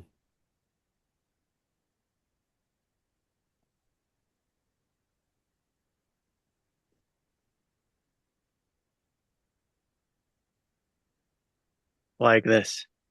well, but we want to use but we're not I thought we weren't going to use strings though, right? So we want to have that game state object that has that you can get the score for each Yeah, player we have to from. figure out Yeah. what is this object. Yep. Like you want this method to be get game state here, and then Because if We just do Trevor, Can we yeah. just do an array of strings and just set our array of the ones we're allowed to use? Yeah, we could. I don't think we're quite there yet, though. I think that's a good thing. I really want to let's flesh out the test because I think this is going to help us answer these kinds of questions. Oh, like have it be an array like that? Interesting. I'm just implementing while you guys are talking.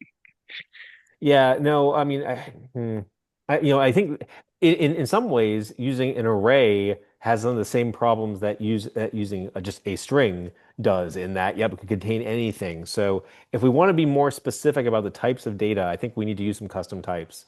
So then, Adam, how about this? Please delete that assert equals because I don't think we're quite that's what we want yet. And let's declare a new variable of type game state.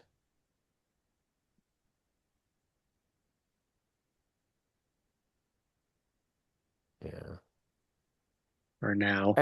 Well, no, sorry. Okay, and I don't want it to just be an object. That should be, instead of a capital O object, those should be game states. Or are we gonna go just game score? I don't. Yeah, I think game state sounds kind of implemented. How about game score? So if you write it this way, now you have to make the game score publicly accessible, right? Um, yes. I mean, we could have it be an inner type of tennis if we wanted to, but it's all in the same package. So that, yeah. And I think the game state is something that we obtain from the tennis. So it would be like, you Hmm. know, tennis.getScore. And little t, yeah. That's what I was thinking, right? But in the description of what the what we thought, and what that does is then this is like very explicit about the type of the type of the thing. What do others think about that?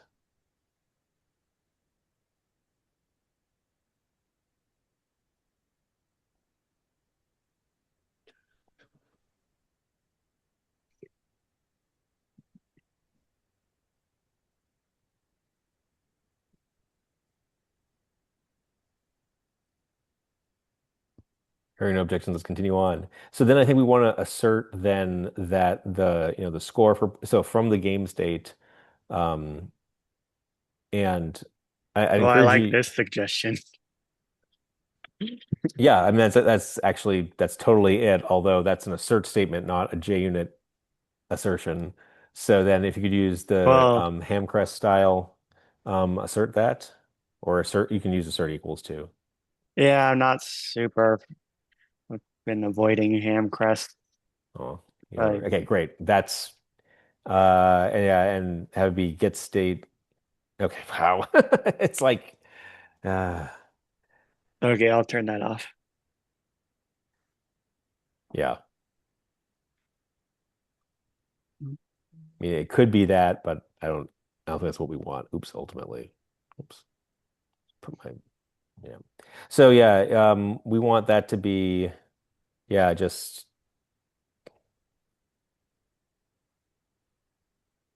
yeah. So what we want to assert is equals is the game state dot get player one score.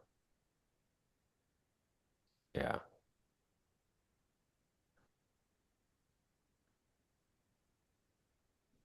Hmm. Is this returning an int or a string? It's neither. That's where our enum is, right? I think that's what I think you were Oh, suggesting that's that that right. should be the So enum. how should I So declare that? and then have that be a maybe we have a player score enum. So yeah. So player score dot love. Yeah, this is going to give us this will be interesting. And I apologize if this is like using a little bit too much Java-y stuff. Um, okay, wow. Okay, and VS Code doesn't tell you that those classes don't exist. Not yet. Okay. I think Uh, there's some still like cleanup and setup for my JUnit that I could gotcha. do, but Okay. we're just gonna go use tool free. Okay. Then could you also then um, duplicate line 17 and we'll do the same thing for get player two score.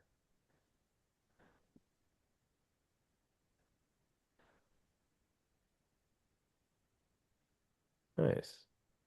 Hmm.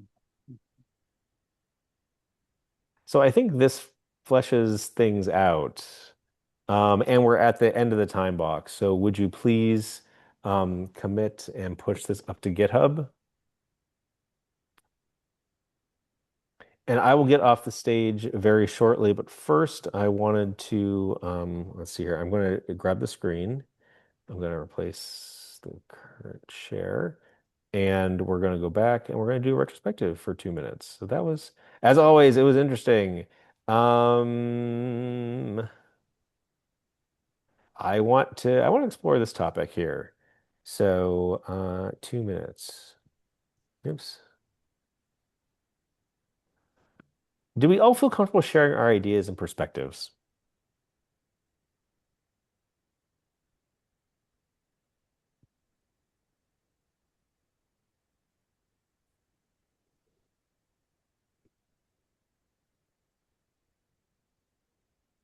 Adam, how did it feel for you as the driver?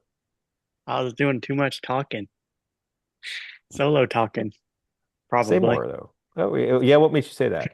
Well, I don't think people are comfortable just throwing things out there.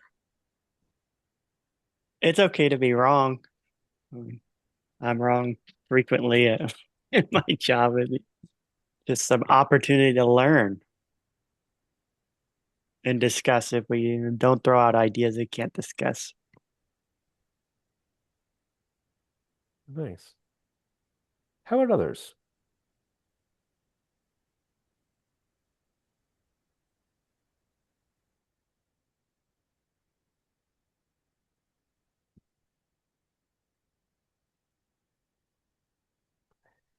Trevor, I saw you came off mute. Is there something you'd like to contribute? I was gonna let other people talk. I feel comfortable talking. Uh, and I know Adam does.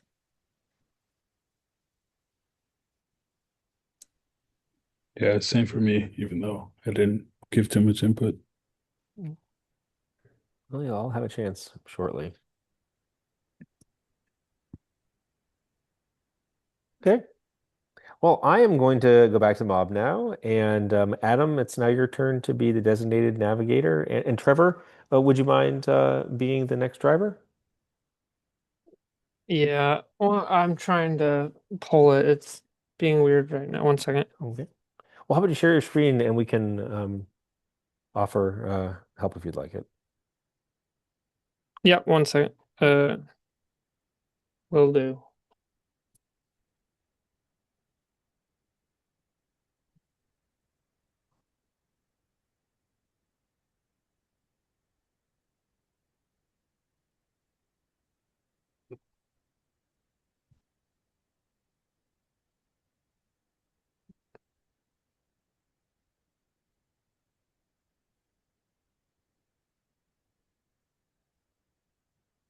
Okay.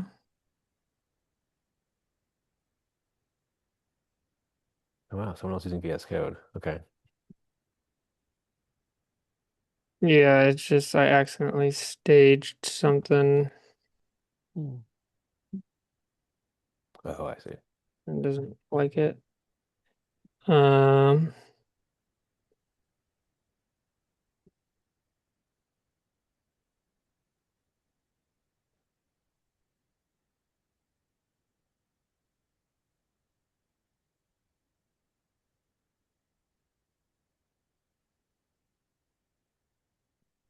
can't unstage it. Okay, wait. Okay. Oh, well, sorry. Can you do a git pull again, though?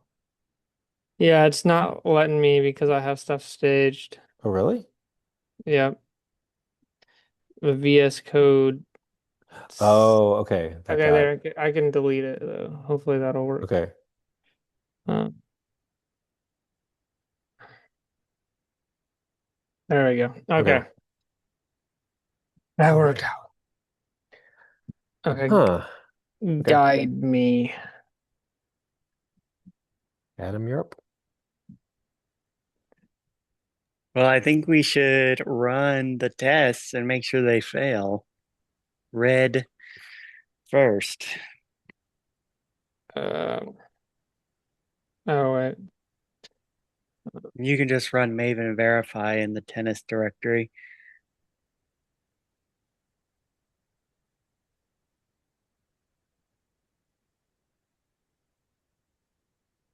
So that's good.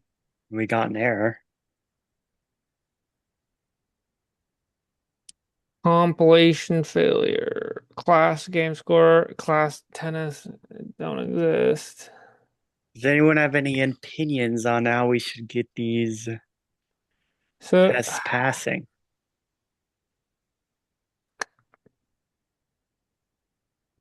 yeah. We need to create the classes. Does VS Code allow you to create the classes easily? Yeah, it does. There's a bug with the pom.xml with specifically files that say test.java. Yeah, I saw that. And I That it's have supposed to a put that in there. I Great. have a thing. Yeah, it should be in the other katas, right? Yeah, I have to put in all of them. Okay. I'm in the wrong one.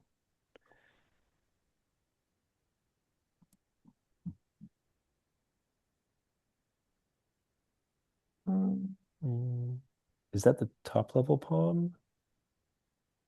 Okay, good, you got it. Oops. uh, and then I just do that. And then Oh yeah. hopefully I put it in the right spot. Hmm. That doesn't seem right.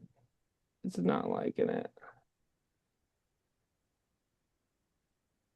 It did something wrong. Yeah, I think that's Oh, you're talking about for the text highlighting. Why For the text everything, highlighting? yeah, for the testability, it's ignored right now, which is the problem. I think let's see here. What did we do last time? Was it the diamond kata? Yeah, I did it in Yeah, I Diamond. think pair two. It was pair two that Pair might have. 3, I did Or, it okay, yeah, there you go. Pair three, is that you? right here. Yeah. So it wasn't the shade plug. Yeah, it's everything after the comment. So line 66 to line 87. Okay.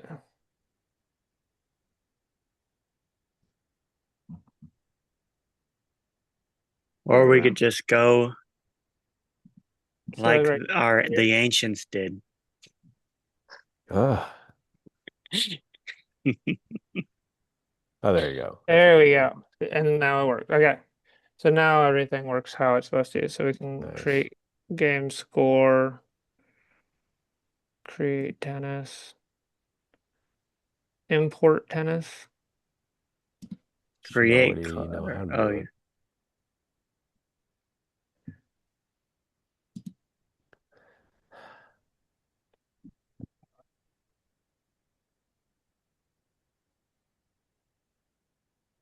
Not creating the class.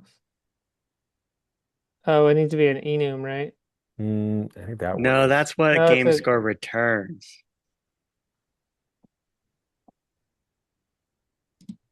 why isn't it working? Or you could just, manually make the file too. I want my tools to work. Oh, it doesn't.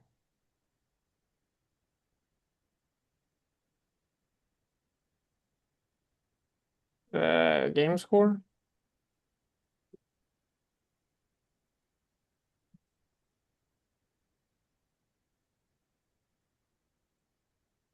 And we need to implement the enum types for the internal data structures. And it's why is it underlying? I see that it's the class is underlined there. Um, I think the parens after the word game score are messing things up. Oops. There we go. Okay. My bad. Now, what did you want for enums? The test said it needs to be a player score type. based on the test. So you player score and then like player A.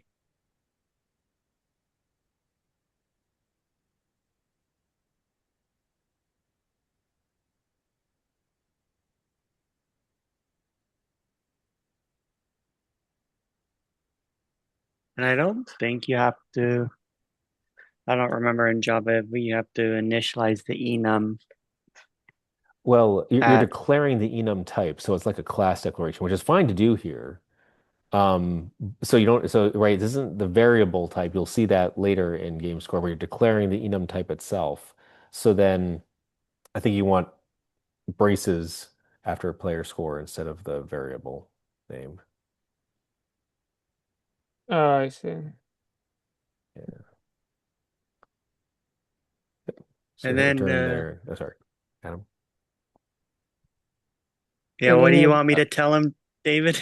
Well, I mean, so it looks like I'll sort of say at high level and maybe you can work with low level. So, yep, declaring the game score as an inner class of tennis, player score enum as an inner enum of game score. That's great. And when you declare enum, which probably no one's done before, you have the types of the enum. So there's one type for this right now, which is love.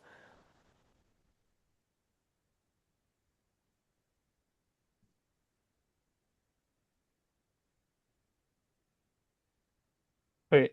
Just Okay. type capital love. Oh, I see. Yeah.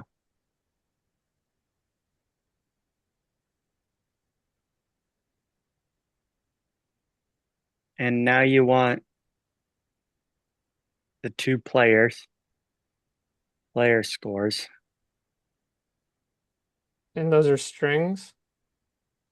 No, you're going to declare them as player scores. Uh, So those are fields of the class player score. And you probably want like player one or player two and player two.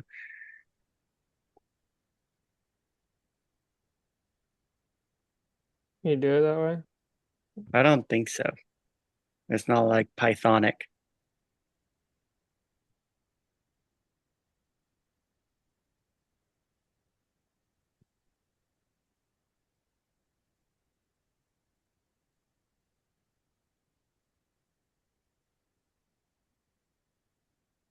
And now you want a constructor to initialize the player scores. Okay. Or actually, I don't think you do. Hold on, I have to think about this. I'm curious to see how the test is compiling.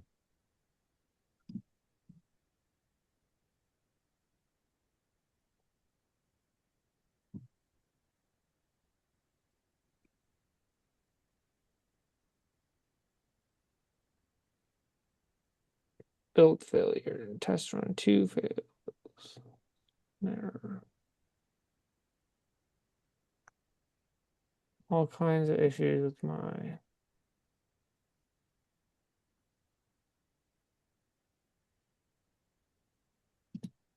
Is it not? Okay. Well, we are at time. So let's commit this as is, and we'll move on. Meanwhile, I will. Oh, sorry, someone said something in chat. Okay. And meanwhile, I will take the screen again, and I'll run the retrospective. Which-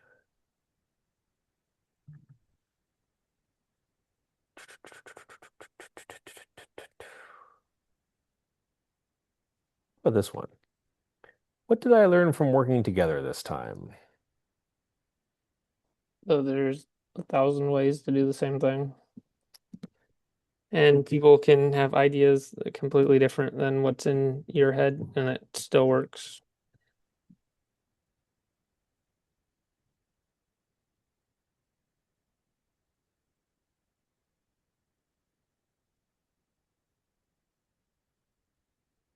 Others, how did you find that mobbing session?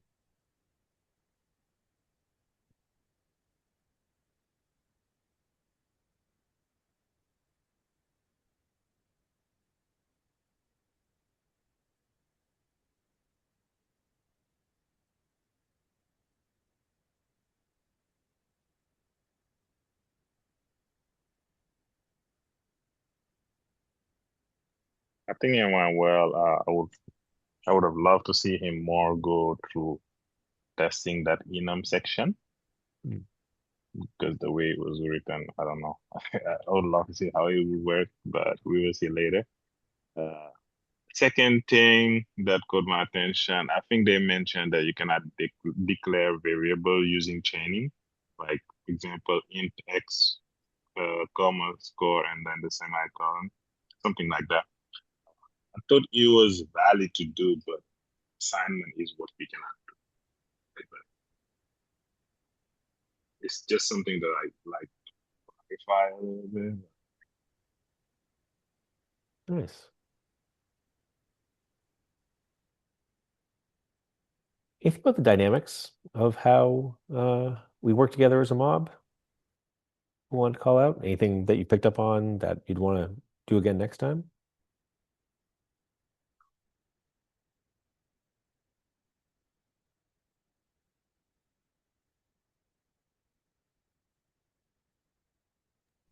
I think it's helpful, getting someone else's perspective when you get stuck.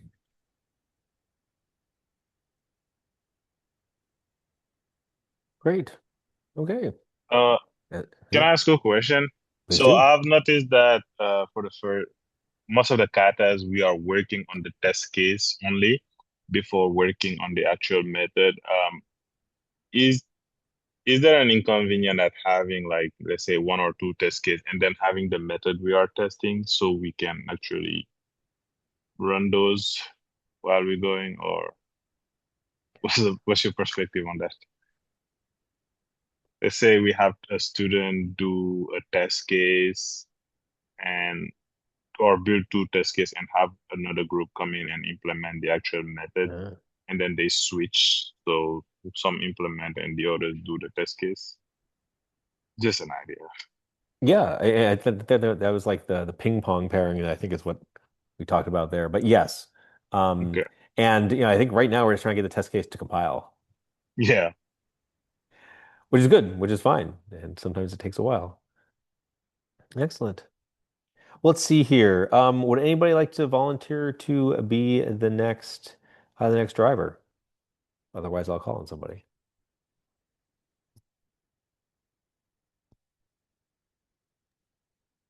I can go. Thanks, Deboye. Mhm. Let's see here. That means Trevor, that means you're the next navigator. So if Deboye, you could pull down the latest code.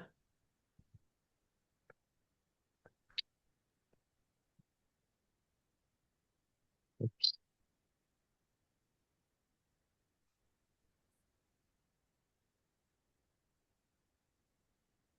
Share screen. Thank you.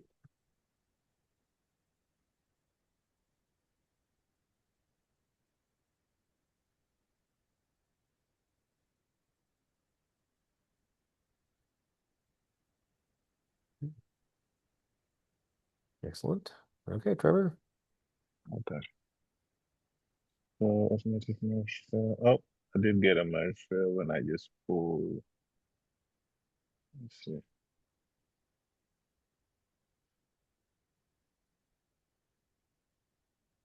Hmm.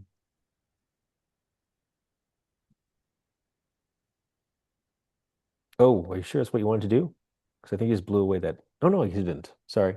Yeah, I don't know what I that was was. behind a little bit. Okay. Nope. All good. Sorry.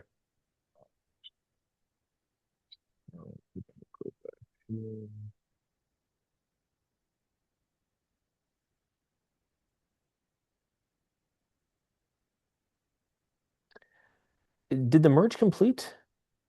I believe so. Okay, because it still says Let's see. merging main up there. Oh, Yeah, okay. accept. Okay. Cool. I wonder what that was all about. He keeps doing this. Interesting. Well, this is what we're all learning here to do. It's one of the things we learn about is how to work in a Yeah. repository with other people.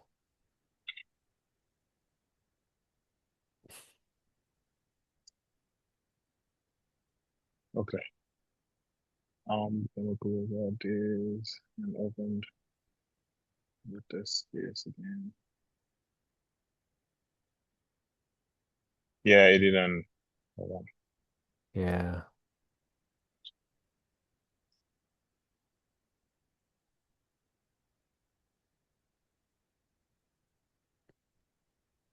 Looks like you need to commit, which is interesting. I think you can run the same command that Trevor ran earlier and then git pull. What But he command doesn't did have, you yeah. eat earlier?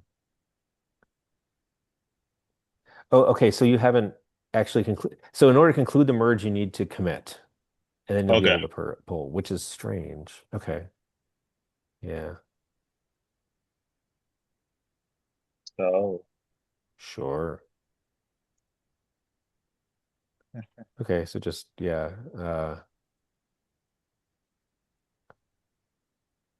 Yep. That was good.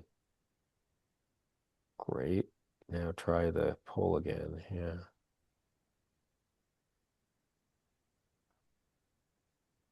perfect. You're Okay. staying up to date. Okay, let's go back.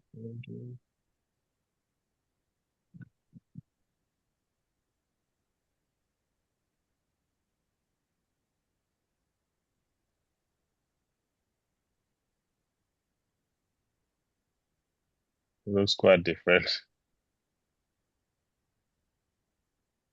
Okay. Um, I think this is different. I didn't get the whole pull. Trevor, you're navigating?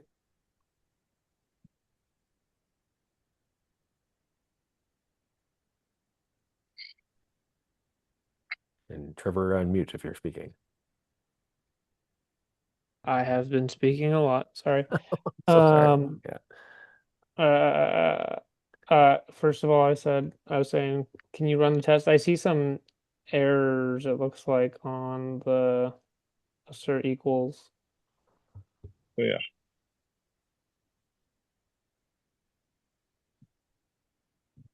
Um, Oh, you were talking about this test? yeah, just click on that triangle. Yep. Right. Yeah.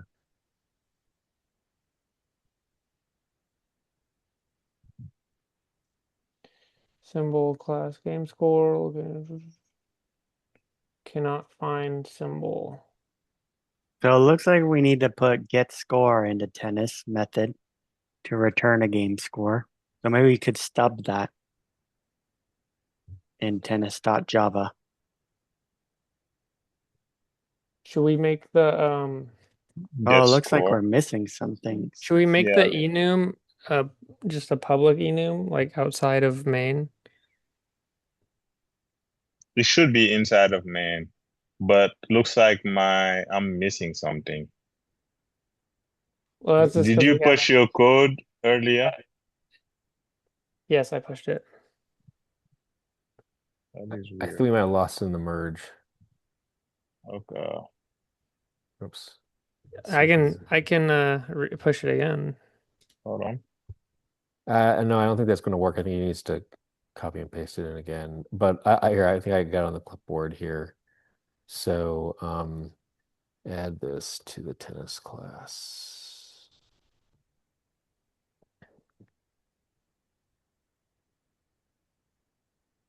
Yeah, Trevor, could you guide him through where to put the declaration of game score? Yeah, so go to the tennis .java, and then in main underneath the um, Okay. what was it visible for? Oh yeah, underneath the yeah, the main Yeah. past the system error, just Mm-hmm. paste in everything. No, go down more. What line number? Right here. 17, 18. Got it. And then that should be inside the public class, the tennis public class. It is. Okay, cool. Perfect. Okay. Okay. No usage, two related problems. game score. So okay, that's because of how is it written here? The game score, get score. Okay, and then do we have a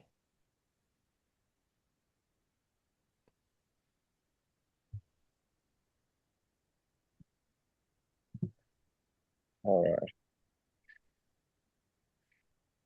So we are having an issue with our test case not getting the get score and play one score.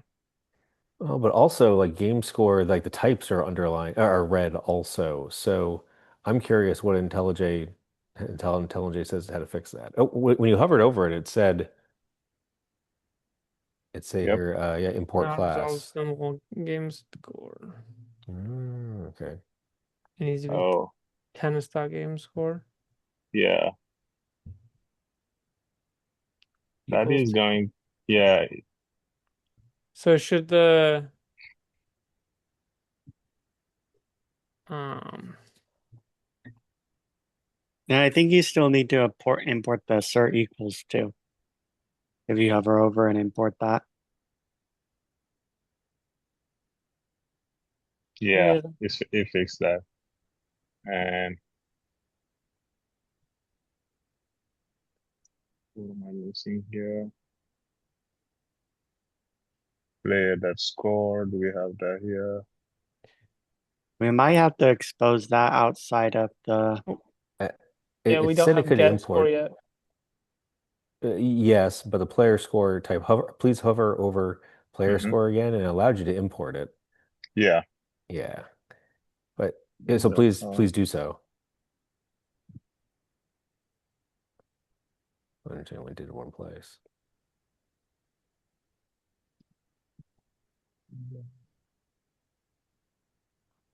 okay. So it's interesting. It's got because they're all nested classes. You have to import, I guess, fully qualified name. There you go. Nice. Yeah, we need to create this one, get player score. Uh,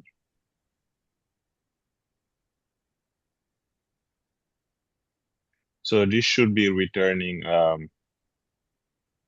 score of the player one, for example. Yeah, Depend return. uh Well, it should take in a player.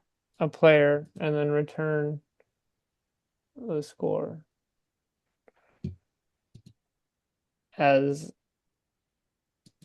So you could just as a return player one.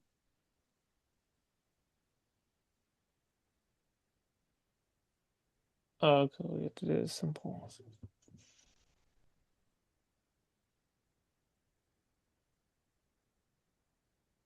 Okay.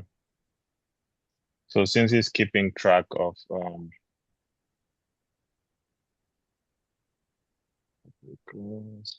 And then you want to just like copy and paste that from the bottom. Yep. Well, first to. though, yeah, there's red things are gray and everything. I think you're missing no before well, I think there's a syntax there's a red underline in line 18 because you're declaring a method without having any Without a parameters. So yeah, parentheses. right there Yep. you go. Thank you. Let's go back.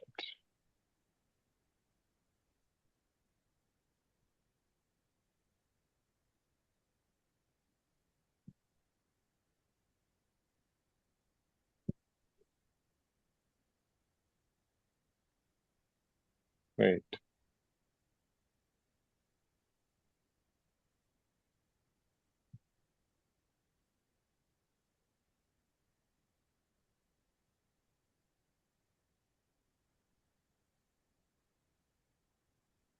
So paste Isn't it it again. supposed to take? Oh yeah, it's get player two score now. Trevor, does that match your expectations? Yeah, So what was that? yeah, that's capital T and Capital two. T.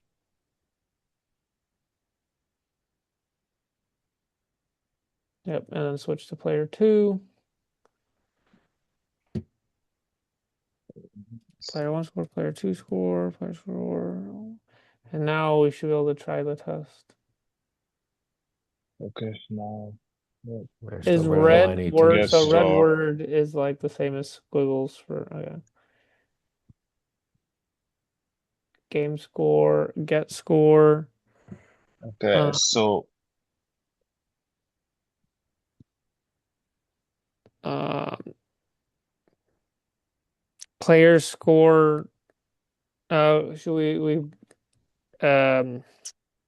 so this is what I was saying. We have a game score and we have two players, and we have player score. Isn't it what we should supposed to return this?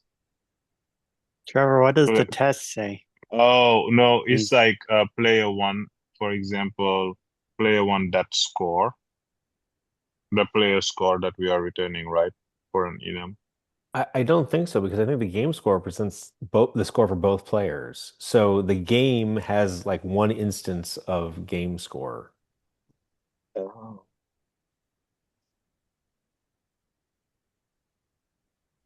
Okay. okay. So every Yeah, so time we I go, think this gets confusing with all the nested types and everything like that. But right, so the game itself, because this is on the tennis class, and so the yeah, tennis class itself, the tennis object has an instance of game score for itself. okay. So get score will be returning game score. well, you need to Yes. Yeah. declare an internal game score, right? A field. Yeah. A field, if that's not already declared in public class tennis. Nope. But I think IntelliJ will help you out if you say return this dot, Yeah, that's what I was score, and then thinking. it'll create it. Return. Yeah, you can. Okay, yeah, I like that.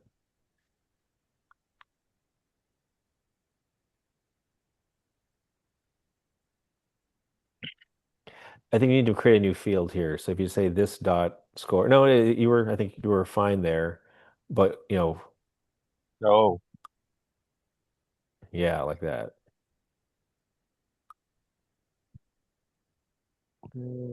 Yep, and then say yeah, and then you can use IntelliJ too. Oh yeah, Hover over the okay. score,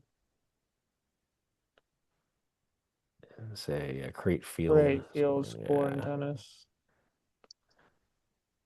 and that'll be a type game score. Private game score. Score. Yeah,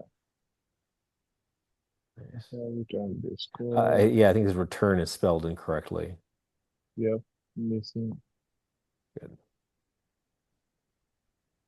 Okay. Okay. Does the test compile? Test compiles. Right.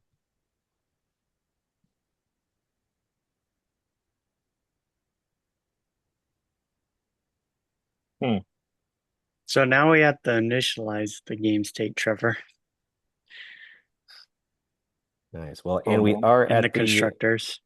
and we are not only at the end of our Pomodoro time box, we are 4 minutes over our promised end time. But happy to keep going if people want to keep going for a little while longer. I don't mind. That's up to the others.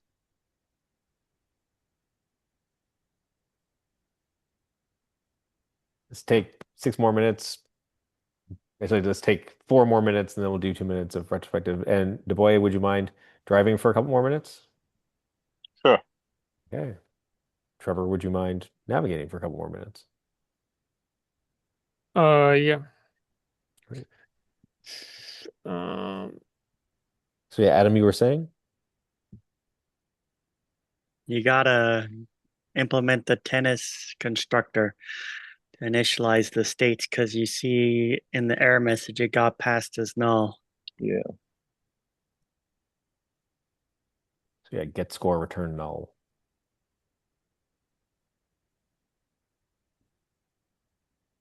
So we just need a field here, another field. We need a constructor. Or you need to initialize the score The field. score field. Yeah. which you can do in the declaration Where is it again?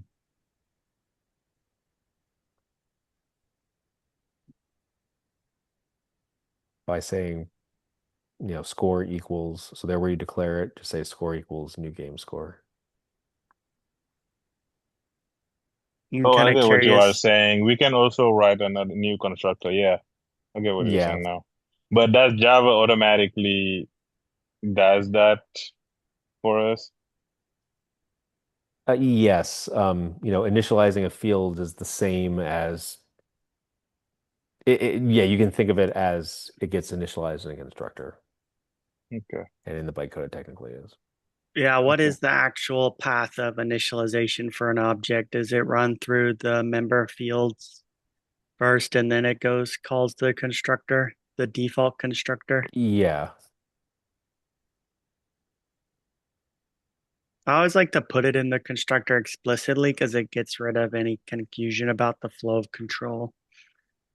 Okay. Actual is null. So yeah, expecting log actual is null.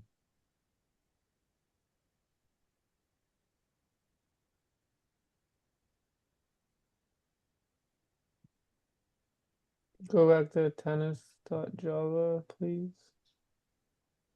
So now your game score has to initialize the players.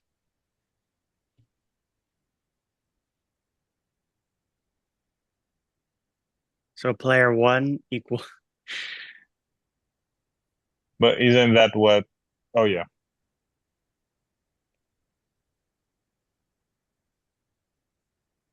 And you can say player score dot love. That's since it's an enum, I think. Because they are all the same. I'm Yeah. not sure if Initially.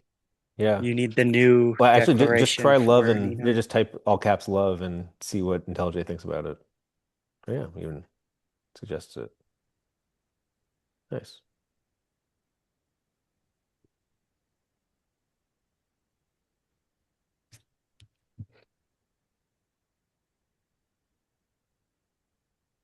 Then,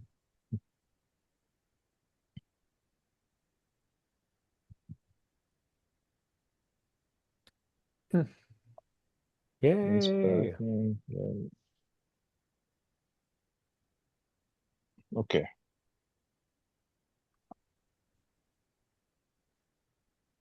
Nice going, everyone. Boy, how about you commit that and push it up? Okay.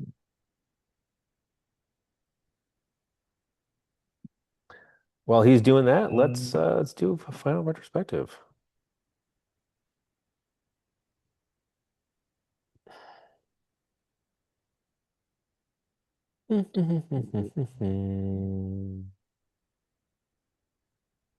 Oh, I like this one. What actions can we take to improve our approach next time? So then, yeah. So what are your thoughts going into Wednesday? Is there anything that we experienced tonight that you want to remember? Either things that were effective that we want to continue to do, or things that were ineffective that we want to do differently? What do people think?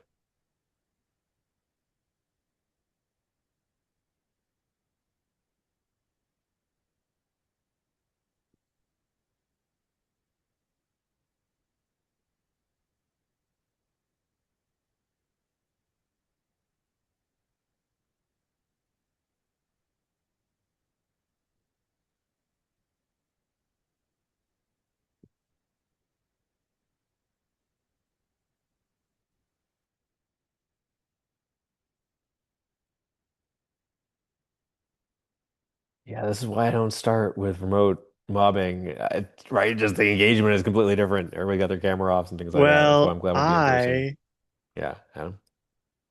maybe I wouldn't go with an enum data type next time and just keep it to simple strings, just to Hmm. maybe because strings are a more familiar data type than enums. And maybe realizing we weren't so comfortable working with enums going through this. But we learned, I guess that was the benefit. Yeah. I second that. It would have been way easier to use a string, I feel like, or at least array list.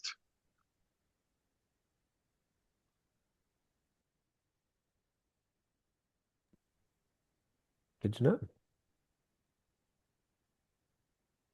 I would maybe write out what classes we need and what members that should go in each class first. Yeah, sketch out the code, sort of pseudocode it before. Right. Yeah, that's a good idea. Oh, and then Yasmin. Oh, thanks.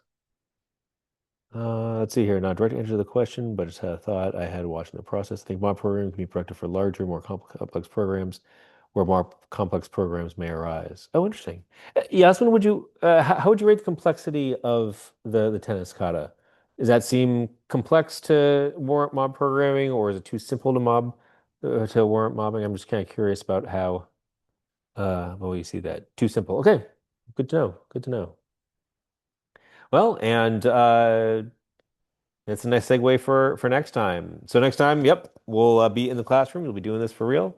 Our mob the kata will be a RPN calculator, which I think yeah is definitely more complex than this.